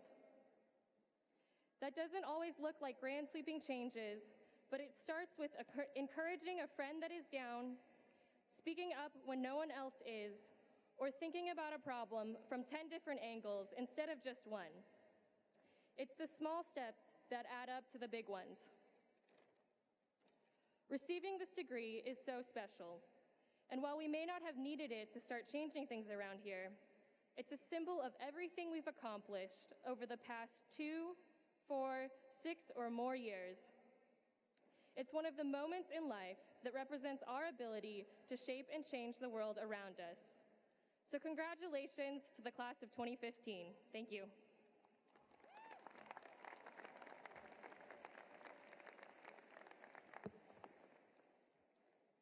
Congratulations to the graduates of 2015. Whether you're about to receive your bachelor's degree, master's degree, professional degree, or your PhD, you have put in an incredible amount of time and energy to get where you are today. So relax. You've earned it. Take a deep breath. After graduating from college 6 years ago, I was unemployed, living at home, and wondering what I was going to do with my life. I suspect many of you will be in this position in the coming weeks and months, and I'm here to tell you that is just fine. Sorry, parents, this is the reality of today's job market. A bachelor's degree just doesn't always cut it the way it used to, and neither does a PhD for that matter. I remember feeling lost and hopeless, wondering if I'd ever be able to get that perfect job that I wanted so badly, that I felt ready and qualified to take, and wondered how I would ever get there. So I moved to Washington, D.C., and pounded the pavement with my resume in hand, going from door to door in Congress, hoping for an interview. I felt sure that I deserved a science policy staff position with my experience in state-level politics and a degree in biology. Boy, was I wrong. The first person I met with told me bluntly that my current credentials would land me an unpaid internship at best. That day, I went to the only place that I could stay warm and work on my applications, Starbucks. They happened to be hiring, and I had just been told that my only employment prospect on Capitol Hill would be unpaid, so I filled out an application. My initial impression was that with a college degree and professional work experience, I would be overqualified. But it turns out my experience working as a barista was a crucial step in my path toward the career that I had always wanted. When I finally got that interview on Capitol Hill, they weren't interested in talking about my college degree or my previous policy experience, although I wouldn't have gotten an interview without them. How did you deal with difficult customers at Starbucks, was what they wanted to know. And I got the job. The internship in Congress led to a science policy fellowship at a nonprofit organization where mentors guided me toward applying for graduate school. I couldn't think of a better place to have landed than the University of Washington, and I'm still working on that PhD. The message I hope you take home with you today, regardless of what type of degree you are about to receive, is that your future career, as all things in life, will take twists and turns that are unpredictable and out of your control. So just roll with it. Of course, it's great to be proactive and set ambitious goals, but if the first job you find is one that you never saw yourself doing, that's okay. Because if you work hard and keep an open heart and an open mind to the opportunities that present themselves to you, eventually you'll be exactly where you're supposed to be. So take some time to celebrate your incredible accomplishments thus far. Don't be in such a rush to plan out the next 5 or 10 years of your life. And don't hesitate to seize an opportunity because you feel like it's not enough, or it's different from what you had imagined. It may just be the most important first step on your unique path. Chances are, the universe has something in store for you that is even more amazing than you could have engineered on your own. So keep an open mind, follow your intuition, and remember to breathe.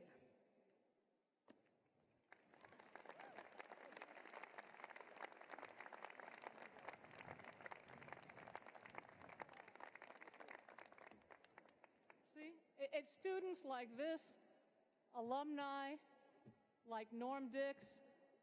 I mean, you know, this is what inspires you to come in, day out, because they are just terrific. And now we're going to hear from another alumnus. We are honored to have as our commencement speaker today the Honorable Christine O. Gregoire, former 2-term governor and 3-term Attorney General of the state of Washington.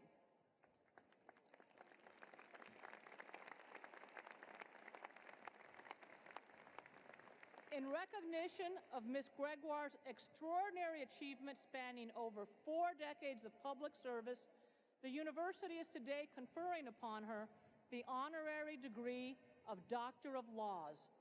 The honorary degree citation will be read by Regent Bill Eyre. Would Ms. Gregoire and Mr. Eyre please join me at the lectern? I should say, Dr. Gregoire.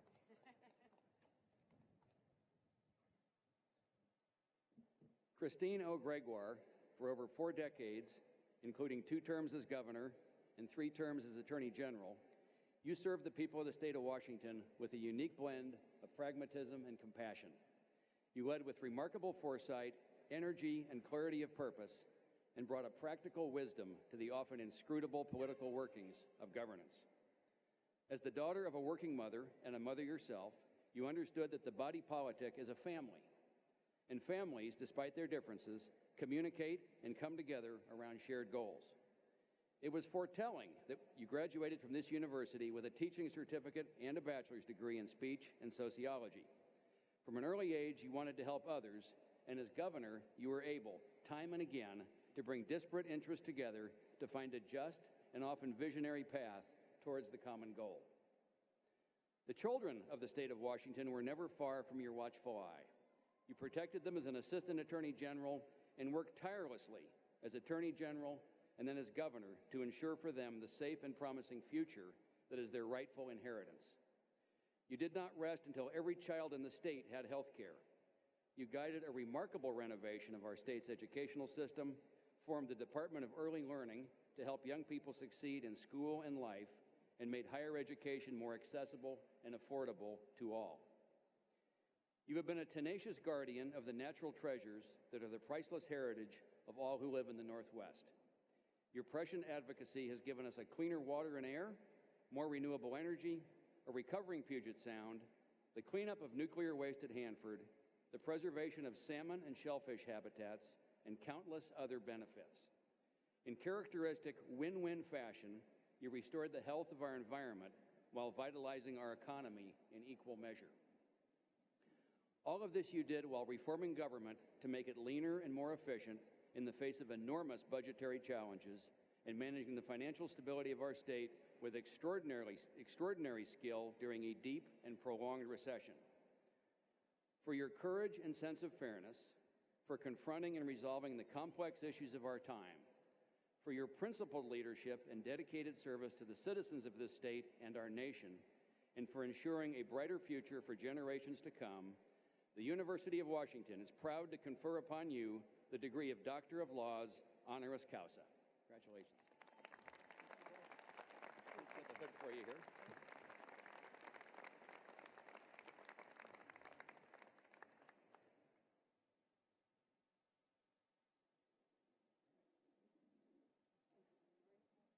Just a little token of our appreciation.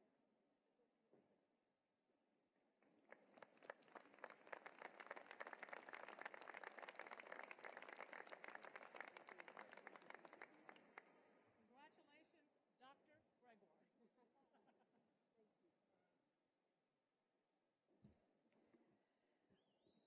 President Anamari Cauchi, Chairman Belair, faculty, regents, the university family, I can't thank you enough for this honorary doctorate of law degree. Never in my wildest dreams could I have imagined such a moment from a little kid from Auburn, Washington. I am truly touched. When I went here more than 40 years ago, I had no idea how much the University of Washington education would shape my future. Thank you for this incredible honor.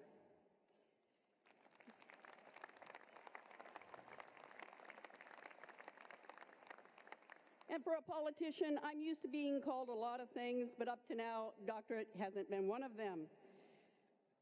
Enough about me. I came for you. Graduates, this is your day. Congratulations.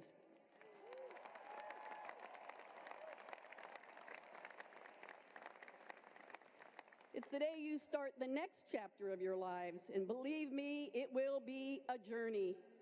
As I look back over the course of my own life, I'm here to urge you to dive in, embrace the journey, and do good while doing well. 46 years ago, I sat in one of those seats out there, just like you, a proud UW grad, and ready to take on the world. And just like you, I knew that the person up here was all that stood between me, my diploma, and the after party. So, I'm going to get you on your way, promise. I'm surprised I didn't get a standing ovation, guys. But anyway, when I graduated from the U, I had my #1 cheerleader in the stands, my mom.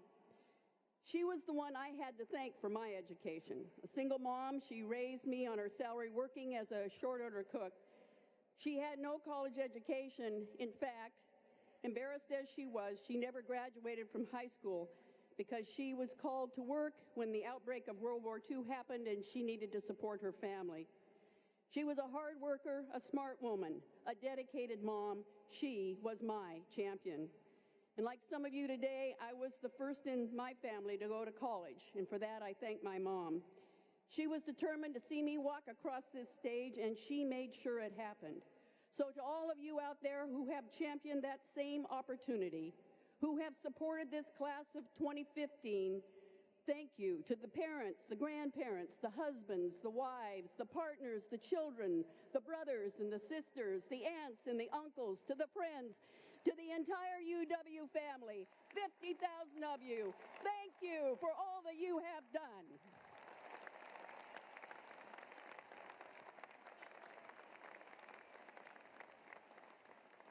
And to the class of 2015, by receiving a diploma today, you've earned something that only 7% of the world gets. And with it, you have been given great opportunity and great responsibility to serve and to lead. In your time here at the UW, you've seen the nation's and the world's slow recovery from the Great Recession. You've seen wars in the Middle East and conflict of an unprecedented nature. You've seen the other Washington, D.C. grind to a halt and get little done. But, you've also been sung to by Macklemore. Ellen DeGeneres has danced for you, and I assure you I will do neither of those, and for that, you are welcome. You are graduating, and a lot of the times this is said, it is true, in the most exciting, dynamic, interesting times that we have seen. We literally cannot keep up with the change from technology to social issues to politics to business. As proof of that, while we're here today, your parents are Facebooking graduation, your professors are tweeting it, you are probably Instagramming it, and your younger siblings are Snapchatting it. And while we sit here, the UW Computer Science Department is creating a new app that will make all of that irrelevant by the time we leave the stadium today. I am living proof that however sure you are about your future, be prepared to change course, not once, not twice, but as many times as it takes. And when you turn that change into opportunity, your life will be very rewarding. Now, parents, do not panic. Go along for that ride with your children. Encourage them. Love them unconditionally. And know that someday they could be deciding which old folks' home you'll be living in. I set out to change the world one student at a time. When I crossed this stage, I intended to be a high school teacher. But it turned out my life and my heart had something else in store. With degree in hand and confident in my future, try as I could, there were no jobs for teachers then. So I did something I never expected. I answered a want ad. I became a clerk typist in the roughest, toughest adult probation and parole office in our state. I worked alongside hardcore criminals. I was escorted to my car at night. I was taught about lives much different than mine. And by the way, when it came to telling my mom about the details of my job, let me just say I was quite vague. But despite it all, I was getting an applied graduate degree, a big one with consequences well beyond grades. One day I met a new parolee just out of prison. He had committed murder as a teenager and had spent the majority of his life locked up. He was convicted so young and had been in prison so long, he did not know how to live on the outside. Prison had given him an education, but absolutely no life skills. So I taught him how to catch a bus, how to pay bills, how to make a bank deposit, and I figured there was probably one skill that everyone should know how to do, but he probably would not be able to learn it from anyone else, so I taught him how to dance. I quickly learned that a school classroom isn't the only place to teach and to learn. I also learned that even in the most unexpected of places, even with the toughest of people, there is reason for hope, that sometimes folks just need someone who believes in them. Well, I want you to know that guy succeeded in life, and by the way, in my dance class, he became a highly successful parole officer and spent a lifetime paying it forward. So I decided that I would apply and become a parole officer myself. I passed the test and the oral interview and went for the last interview with the regional director. In the end of our interview, he said that he had hired a female, so he no longer needed to fill his quota. He had his token female. I quit. I quit my job. In those days, female college students were expected to be nurses, teachers, or social workers. But after being told I was somebody's quota or somebody's token, I decided I didn't have to do what others expected of me. I needed to do what I wanted to do.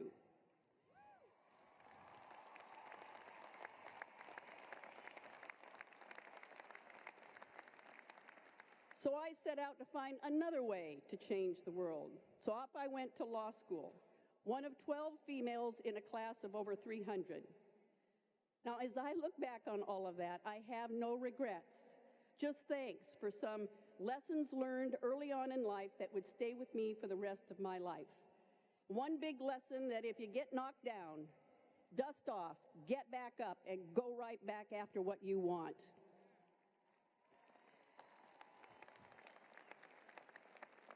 Graduates, you too may fight expectations and perceptions in your careers. You may battle against stereotypes.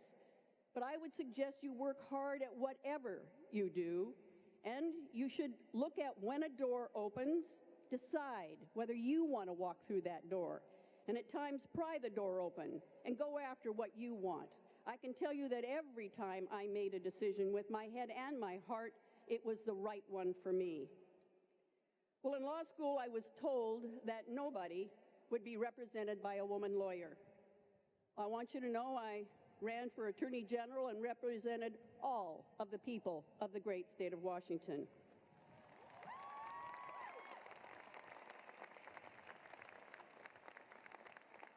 When I first ran for Attorney General, I was told that women shouldn't be generals. Well, I became one of sorts, an Attorney General. I was also told that I was not tough enough to do the job, but the people granted me the chance to serve 3 terms. And interestingly, when I ran for governor, I was told I was too tough to be governor. It goes to show you, you need to be yourself. There is no can't.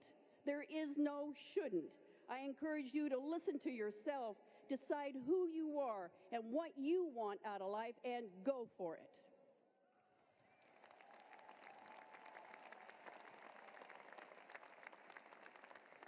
Here you've been given the foundation.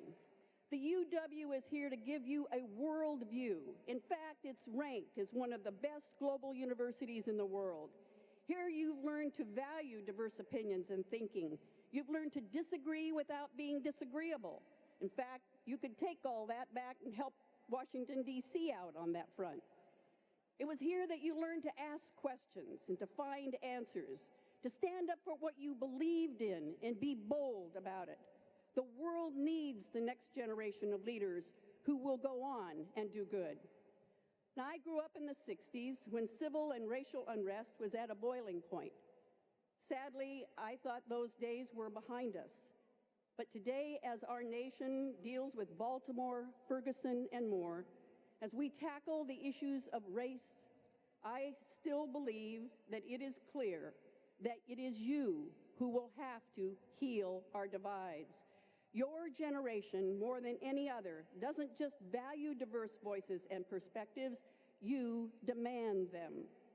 Your generation sees opportunity for all not as some campaign slogan for a candidate, but as a necessity. Your generation came of voting age when we elected the first African American president. Your generation came of age in the most globally connected time we've seen, and it gives you a perspective that far too few have. You are not just witnessing change, you are the change. Most recently, it was the voice of your generation that led this nation to stand up for marriage equality and bring about the most rapid pace of social change in history.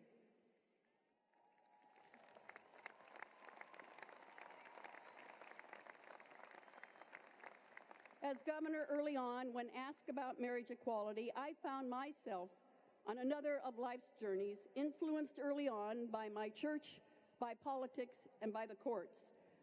But I began listening to your generation, and particularly my two daughters. I found them saying the exact same things about marriage equality that at that same age I had said to my mom about racial equality. In my first term, I signed the anti-discrimination bill, which ended a decades-long fight over whether it was okay to discriminate. Then I signed a bill legalizing civil unions. But even so, I simply could not agree that separate but equal for our families was acceptable. It was very much a failed policy of the past. And besides, as one young woman told me, she didn't want to start a wedding proposal with, "Will you domestic partner me?"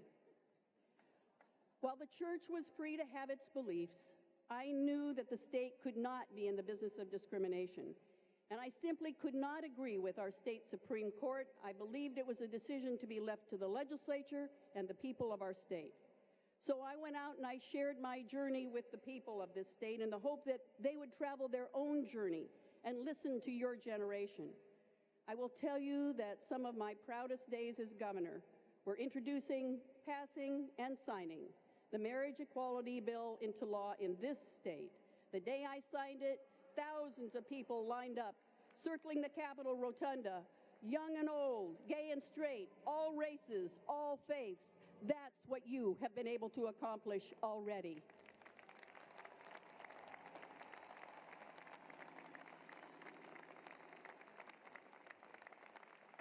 I share that story with you to remember, even as you get older, and you will, the generations that come after you will continue to shape your thinking if you will just continue to listen and learn. Just as my daughters taught me some important life lessons, they will also benefit from my grandchildren who will also move them in new ways. So far I have two, Audrey 2.5, and Alexa, big birthday yesterday, 1 week old. Lifelong learning allows you to grow forever. And now, graduates, it's your chance to go out and do the right thing, to make a difference, to change this world. I can assure you it will not be easy, but it will always be worth it. My generation has left you with no shortage of responsibilities and opportunities. It's up to you to bridge the divides of race and religion, gender equality, immigration, and income inequality. It's up to you to boldly lead on climate change, one of the most pressing and important issues your generation will face. It's up to you to usher in a new era of peace. It's up to you to make certain that your kids have the same access to education and learning that you have had. And it's up to you to make politics work for every American, not just for the rich and the powerful. We need fresh voices in politics. We need compassionate leaders. We need you. Whether you end up in the boardroom or the classroom or in a high-rise in New York City or a nonprofit field office in remote Africa, you have the ability to make a difference. This university is rooting for you. Your parents, family, and friends surrounding you today are there rooting for you, and I want you to know I'm rooting for you. But along the way, remember, get a job with benefits. You're welcome, parents. Remember, fall in love. Remember, wealth is not measured in money alone, but in a life well lived. Remember to take chances. Remember to have fun, lots of it. Remember to do good and do well. And remember your over 50,000 fans here today. You give me great hope that our world will be better in small and large ways because of each of you. There is no greater honor for me than to be back, almost 50 years later, joining my soon-to-be fellow alumni at my beloved alma mater to say, "Go Huskies! Go Huskies! Go Huskies!" Congratulations!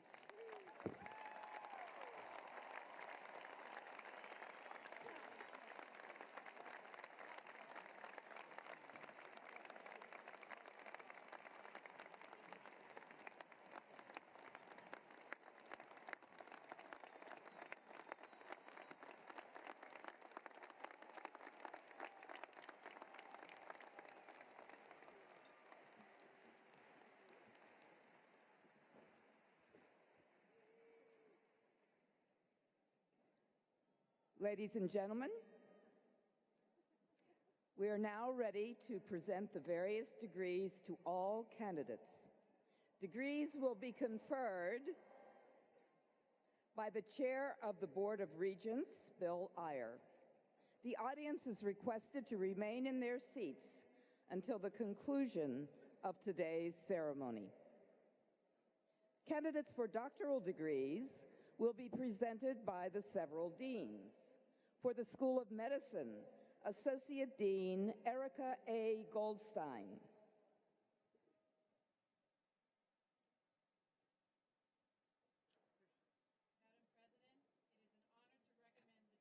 the 216 candidates for the degree of Doctor of Medicine.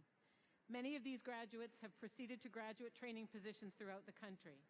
Those participating in today's ceremony will come forward with the other doctoral candidates.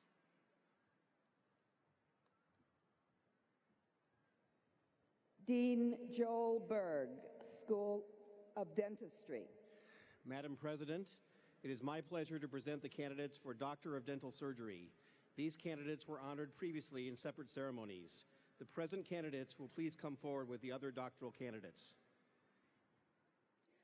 Vice Dean Patricia Kusler, School of Law. Madam President, on behalf of the Faculty of Law, I have the honor of presenting the 190 candidates for the degree of Juris Doctor. The Juris Doctor Law graduates participating in this ceremony will come forward with the other doctoral candidates. Dean Sean Sullivan, School of Pharmacy. Madam President, it is my honor to present the 81 candidates for the degree of Doctor of Pharmacy. These candidates will please come forward with the other doctoral candidates. Dean David Eaton of the Graduate School. Madam President, here with us today are candidates who have completed all requirements for the degrees of Doctor of Philosophy, Doctor of Education, Doctor of Musical Arts, Doctor of Physical Therapy, Doctor of Audiology, and Doctor of Nursing Practice. On behalf of the deans of the schools and colleges and the graduate faculty, I am pleased and honored to recommend these candidates for the highest degree awarded by the university. Will all the doctoral degree candidates from all schools and colleges please rise?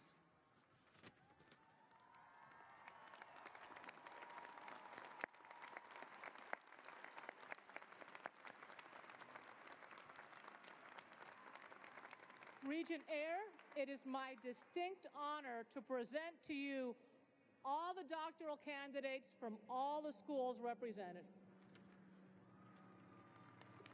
On behalf of the Board of Regents and the faculties of the respective schools, I am pleased to confer upon these candidates their respective doctoral degrees. Congratulations. You have achieved high academic distinction, and this university salutes you. You will be presented today with the memento of this graduation exercise. Please come forward.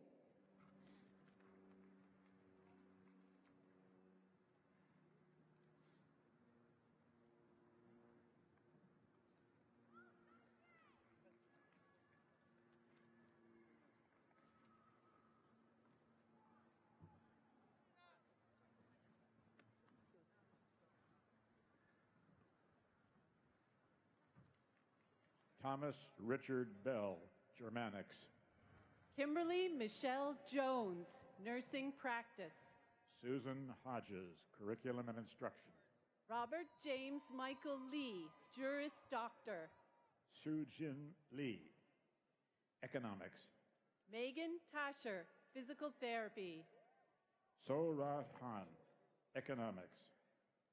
Ryan Joseph Cruz Artero, Physical Therapy. Dijetri Bose, Economics. Megan Bose Brown, Physical Therapy. Syed Ghalib Sultan, Economics. Christine Ann Parker, Physical Therapy. Justin Christopher Robertson, Economics.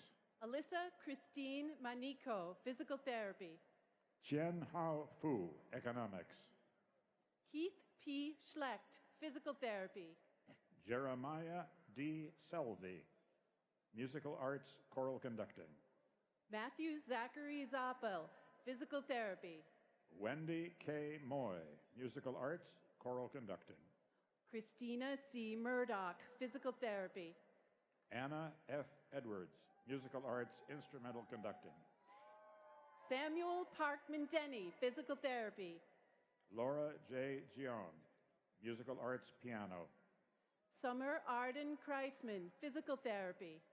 Ara Yu, Musical Arts, Organ. Kayla Marie Gaston, Physical Therapy. Michelle Stotz, Anthropology. Kelsey Erin Venable, Physical Therapy. Yete Kolat, Musical Arts, Composition. Brianne Gribble, Physical Therapy. Jeffrey R. Bowen, Musical Arts, Composition. Catherine Smith, Physical Therapy. Ting Yao Yuan, Music. Lillian Kaplan, Physical Therapy. Kim N. Infinger, Educational Leadership and Policy Studies. Sarah Janelle Morgan, Rehabilitation Science. Monica Chi Young Yoon, Musical Arts, Piano. Tori J. Gilbertson, Rehabilitation Science. Merrill C. Mims, Aquatic and Fisheries Sciences. Linya Su, Rehabilitation Science. Pedro Doria Maya, Applied Mathematics. Alfitri, Law. Jasant Ahmed Assad, Comparative Literature. Manohar B. Nagaraju, Electrical Engineering. Anna Ashling Fee, Comparative Literature. Kanan A. Sankara Gomati, Electrical Engineering. Susan E. Hernandez, Health Sciences. Allison S. Mervaravari, Neurobiology and Behavior. Albert John Farias, Health Services. Almaz Ifraj Negash, Electrical Engineering. Jeanette Kurian Birnbaum, Health Services. Peter Kipkoich Cherutich, Global Health, Implementation Science. Laura Johnson Chavez, Health Services. Meng Che Chuang, Electrical Engineering. Derek F. Greenfield, Individual PhD Program. Jonathan K. Joe, Biomedical and Health Informatics. Delia Itar Dillman, Earth and Space Science. Logan Kendall, Biomedical and Health Informatics. Jennifer Rose Webster, History. Amanda Lazar, Biomedical and Health Informatics. Jipar Duishambiyeva, Near and Eastern Languages. Leslie S. Liu, Biomedical and Health Informatics. Amruta M. Chandekar, Asian Languages and Literature. Albert Park, Biomedical and Health Informatics. Hyo Wan Lee, Political Science. Javier Castellanos, Biochemistry. Joni Tremblay Boyle, Political Science. Robert Bennett Watson, Human-Centered Design and Engineering, Global Technology and Communication. Kirsten Sophie Taylor, Political Science. Christopher Donald Franz, Civil Engineering. Colin John Lingle, Communication. Haitham Osta, Law. William S. Brooke, Musical Arts, Voice. Abdulaziz Al-Hamoudi, Law. John P. Hopkins, Education. Albanus Obonsi Moguche, Immunology. Sarah Che, Audiology. Carlos A. Kamal Sanchez, Nursing Practice. Karen Christine Harris, Audiology. Suri Chomwang, Nursing Practice. Jacqueline Merrill Bybee, Audiology. Elizabeth Sachiko Saley, Molecular and Cellular Biology. Rachel Kirsoff, Audiology. Catherine Ann Hooper, Molecular and Cellular Biology. Caitlin Rose Winterstein, Audiology. Philomore Corpus Calces, Molecular and Cellular Biology. Amy Saffron Henderson, Audiology.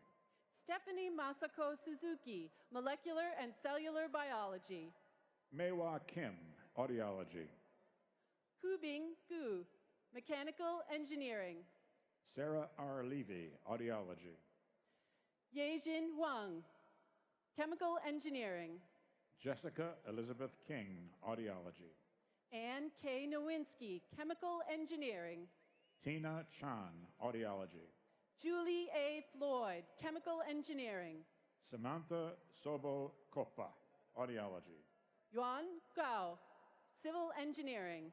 Kristen Lani Rasmussen, Atmospheric Sciences.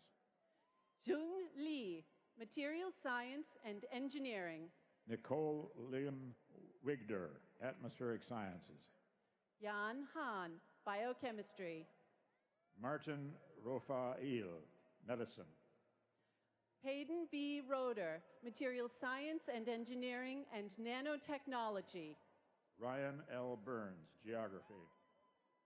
Evan D. Ushiker, Material Science and Engineering and Nanotechnology. Kirsten M. Fiefel, Oceanography. Shelley Aragon, Material Science and Engineering and Nanotechnology. Daniel J. Nowaki, Oceanography. Kevin Strong Jr., Material Science and Engineering and Nanotechnology.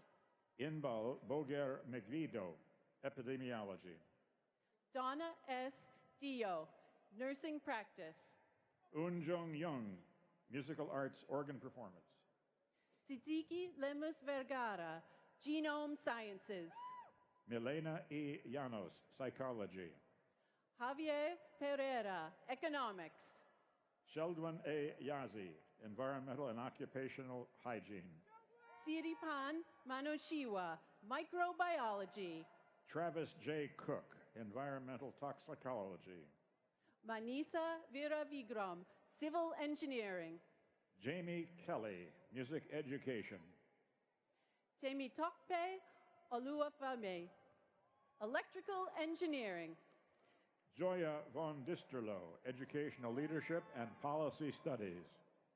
Trinud Iampong Paibun, Oral Biology. Anthony Reynolds, Chemistry. Kai Feng Hung, Oral Biology. Carla M. Slainkamp, Chemistry. Juliet Dang, Oral Biology. Yi Tong Zhang, Chemistry. Tao Tan To, Oral Biology.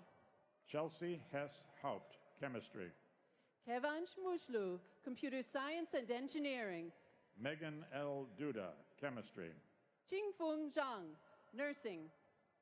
Trevor E. James, Chemistry. Kadar Tekas, Nursing. Nicholas Walker Bigelow, Chemistry. Musetta Fu, Nursing. Brian Charles Hutchison, Educational Leadership and Policy Studies. Sharon G. McCrae, Nursing. David B. Willer, Information Science. Ann Pan Poppy, Nursing. Shauna Story, Physics. Arya J. Barami, Pathology. Erin M. Jones, Physics. Ann Anderson, Built Environment. David William Zumwalt, Physics. Sherry I. Imsdahl, Mechanical Engineering. June Summers Hairston, Educational Leadership and Policy Studies. Fateme Sabarian, Industrial Engineering. Michelle Marie Trudeau, Educational Leadership and Policy Studies. Gareth Meira Fotuhi, Mechanical Engineering and Nanotechnology. Jennifer A. Huff, Anthropology. Farzad Hessar, Electrical Engineering. Emily J. Peterson, Anthropology.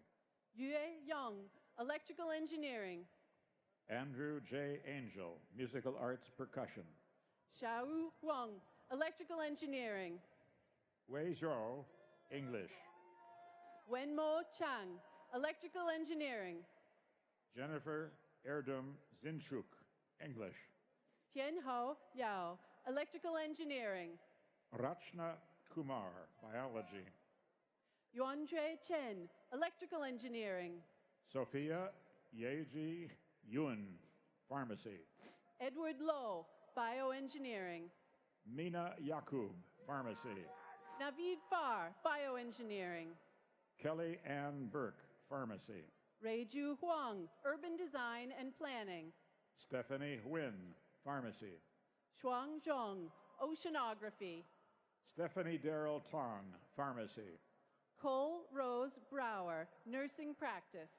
Shirley Chong, Pharmacy. Terhas Amini Zerhaimanot, Nursing Practice. Huey Cordon Yu, Pharmacy. Ibrahima Toure, Nursing Practice. Ashley Marie Vaughn, Pharmacy. Jerry Whitmire, Nursing Practice. Brian Eric Bart, Pharmacy. Susan Christine Casperson, Nursing Practice. Alexandra Lidio Castro, Pharmacy. Michelle A. Didio, Nursing Practice. Biraz Karmacharya, Epidemiology. Michelle Castillo Sakoda, like Nursing Practice. Archana Shrestha, Epidemiology. Mary Irene Poor, Nursing Practice. Tsungche Fu, Epidemiology. Faith E. Eastwood, Physical Therapy. Teresa H. Ye, Educational Policy and Leadership Studies. Einar Velyev, Physical Therapy. Paul D. Nichols, Curriculum and Instruction. Trevor Pettigrew, Physical Therapy. Ming Chen, Biology. Natalie Terwilliger, Physical Therapy. Frederick Daniel Dooley, Biology. Mohammed Abu Hussein, Electrical Engineering. Ji Li, Economics. Calvin Chen, Physical Therapy. Hebron Escalera, English. Ryan Vu, Physical Therapy. Wei Zhao, Biostatistics. Lisbeth Arias, Physical Therapy. Chung Xiang Zheng, Chemistry.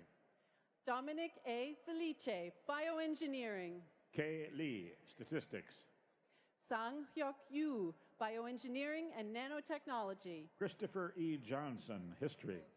Daniel Roa, Nursing Practice. Kendall Bescherer, Learning Sciences. Lisa Taylor Swanson, Nursing. James Robert Arthur Davenport, Astronomy. Bilge Soran, Computer Science and Engineering. Jinting Zhang, Oceanography. Benjamin H. Waters, Electrical Engineering. Wenzhong Jian, Physics. Timothy David Morrison, Electrical Engineering. Russell Lewis Hugo, Linguistics. Dennis N. Bromley, Biomedical and Health Informatics. Hyung Jung Sophie An, Linguistics. Wu Chen Tao, Physiology and Biophysics. Wendy Kemsel Jacinto, Linguistics. Ring N. Liu, Computer Science and Engineering. Rishab Iyer, Electrical Engineering. Aaron Clark Hossack, Aeronautics and Astronautics. Rochelle Fonoti, Anthropology. Ian Cronheim Johnson, Aeronautics and Astronautics. Carol Edmelman Warrior, English. Charles Alexander Hagedorn, Physics. Bonnie Bree McConnell, Ethnomusicology. Prashya Panya Kiao, Aeronautics and Astronautics. Kamil Pavel Michnicki, Physics. Stephen Charles Simpkins, Nursing. Tvrdko Tadic, Mathematics. Ara Rochelle Greer, Oral Biology. Andrea Sarvantsev, Mathematics. Emily Yin Chu, Oral Biology. Peter Anthony Kade, Mathematics.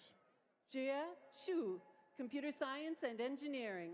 Munwing Wang, Environmental and Forest Sciences.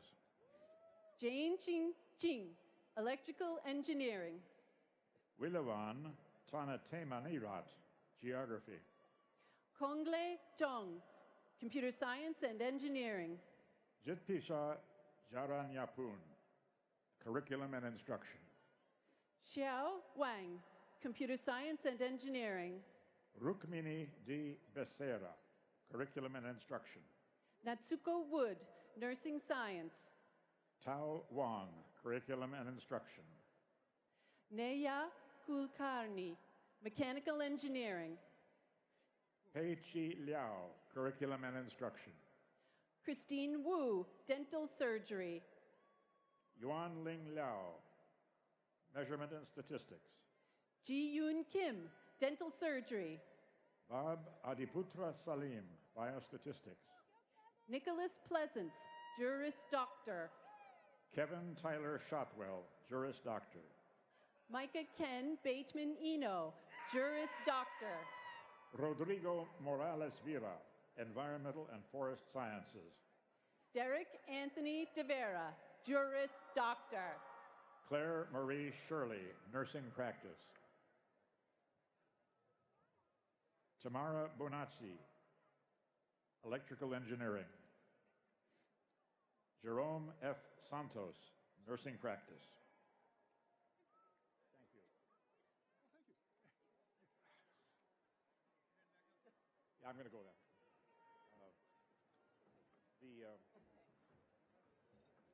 There are a bunch of cards still with the marshals. Marshal sitting out there. People who didn't make it. Candidates for master's degrees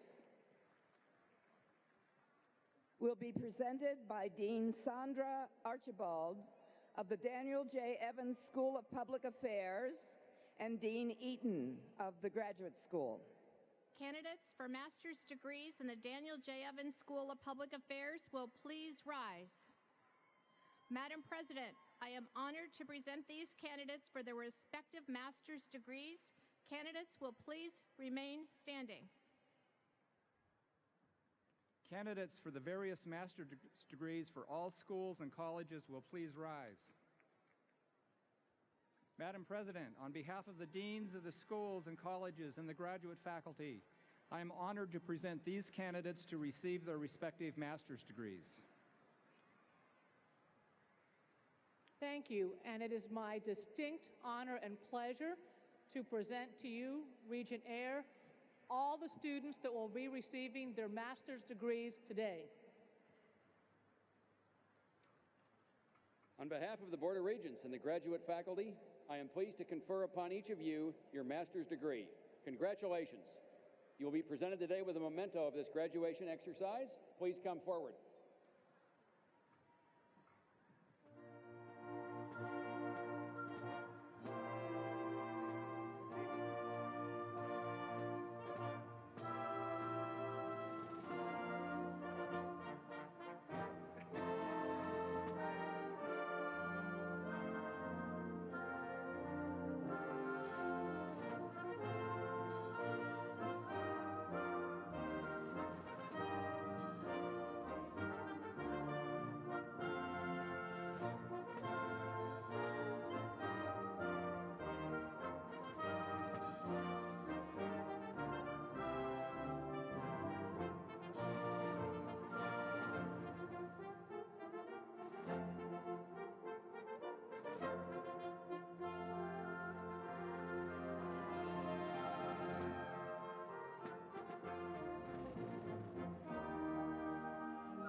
Candidates for bachelor's degrees in the various colleges and schools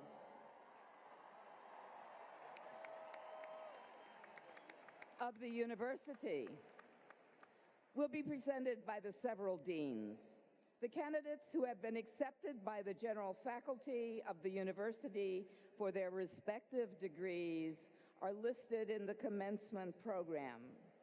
For the College of Arts and Sciences, Dean Robert Stacy. Candidates from the College of Arts and Sciences will please rise.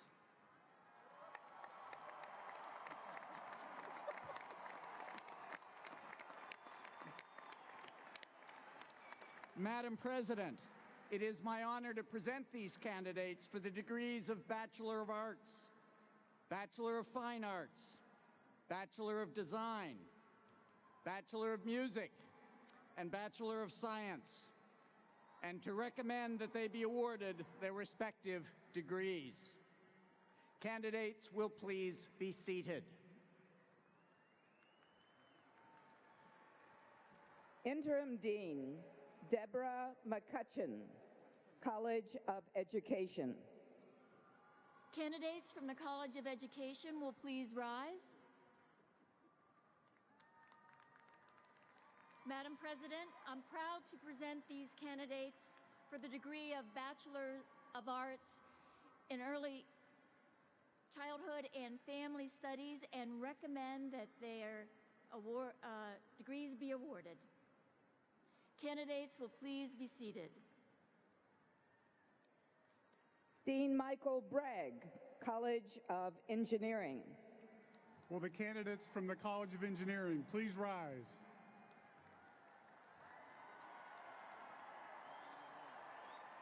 Madam President, I'm pleased to present these candidates of the College of Engineering for the degrees of Bachelor's of Science, Bachelor's of Science in Engineering, Bachelor's of Science in Aeronautical and Astronautical Engineering, Bioengineering, Chemical Engineering, Civil and Environmental Engineering, Computer Engineering, Electrical Engineering, Human-Centered Design and Engineering, Industrial and Systems Engineering, Material Science and Engineering, and Mechanical Engineering, and recommend that they be awarded their respective degrees. Candidates, please be seated. Dean Lisa Grumlick, College of the Environment. The candidates from the College of the Environment will please rise.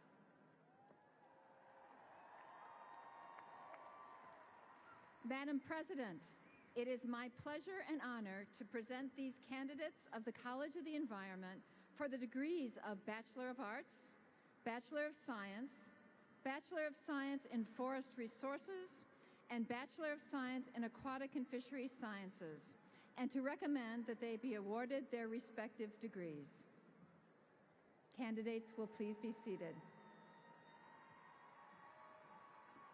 Dean Harry Bruce, the Information School. Would candidates from the Information School please rise?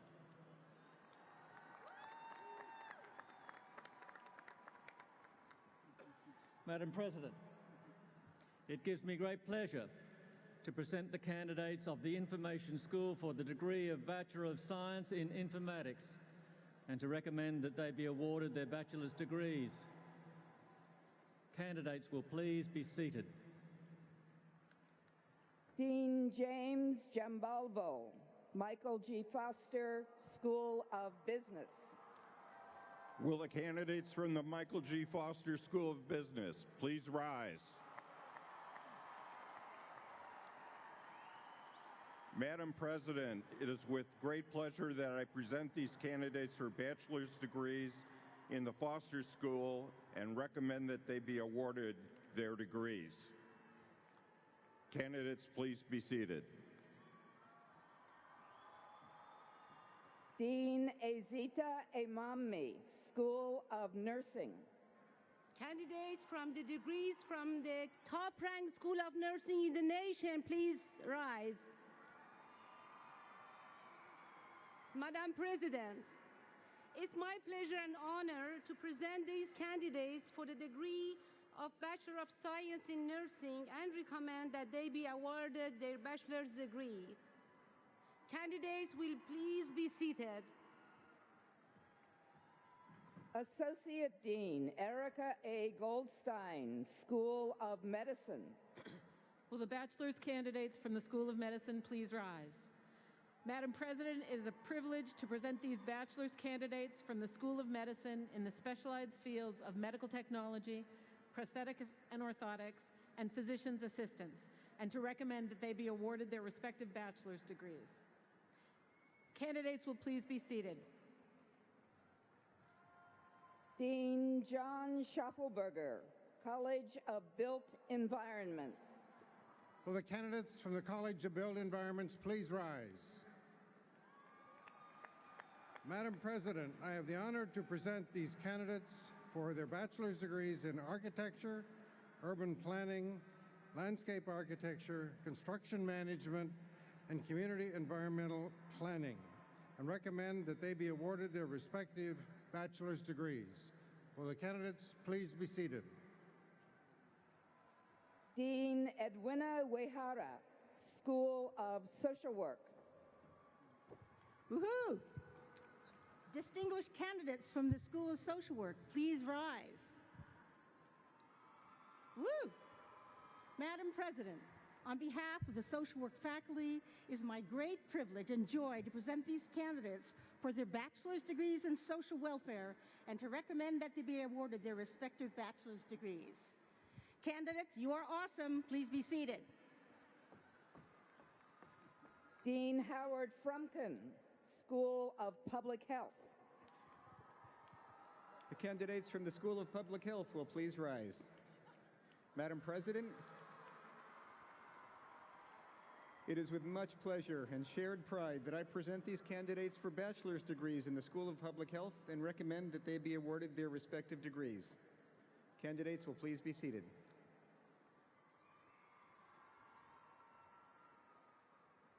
All bachelor candidates from all colleges and schools just presented will please rise.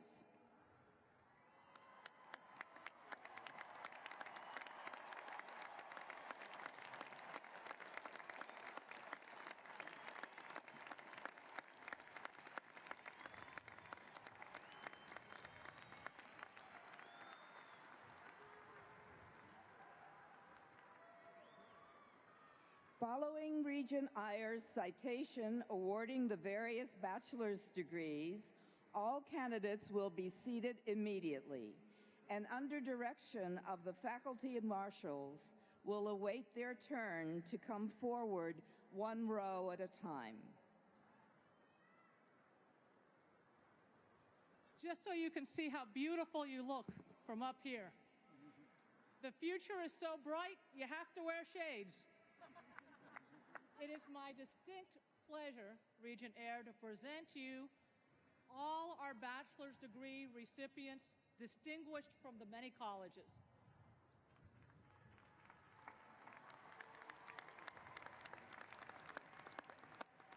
On behalf of the Board of Regents and the faculty of the university, I am pleased to confer upon each of you your bachelor's degree. Congratulations.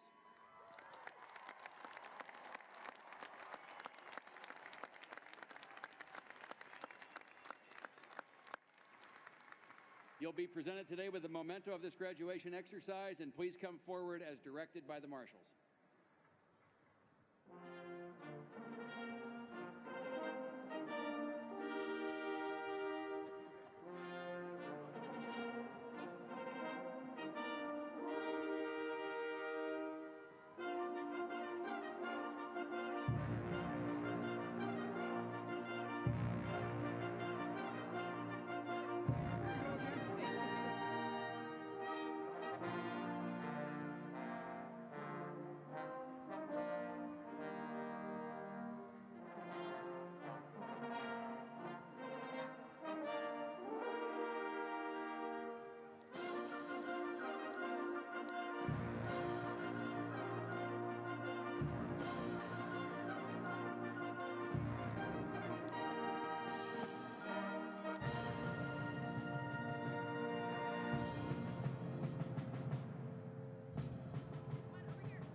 The University of Washington Men's Glee Club, under the direction of Jeffrey Boers, will now lead us in the singing of Rise Up with Pride for Washington.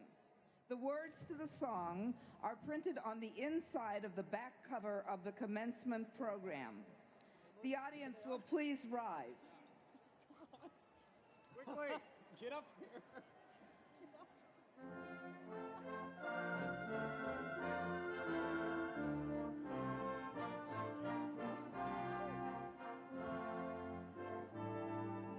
Rise up with pride for Washington, for purple and for gold. From far and wide we meet as one, as huskies proud and bold. Washington we hail to thee, honor, truth, integrity, forever shine from lake to shore. Your light upon us evermore. Rise up with pride for Washington. Together hand in hand, we will proclaim our loyalty in song throughout the land. Washington, we hail to thee, honor, truth, integrity, forever shine from lake to shore. Your light upon us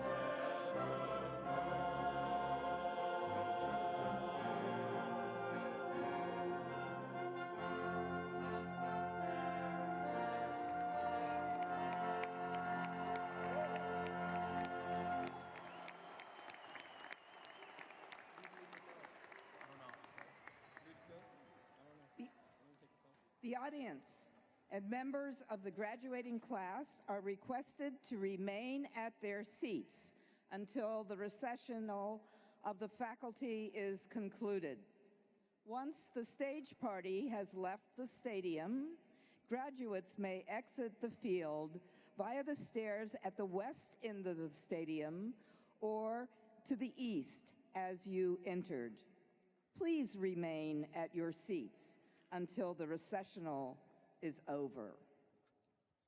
The 140th commencement exercises of the University of Washington are now closed.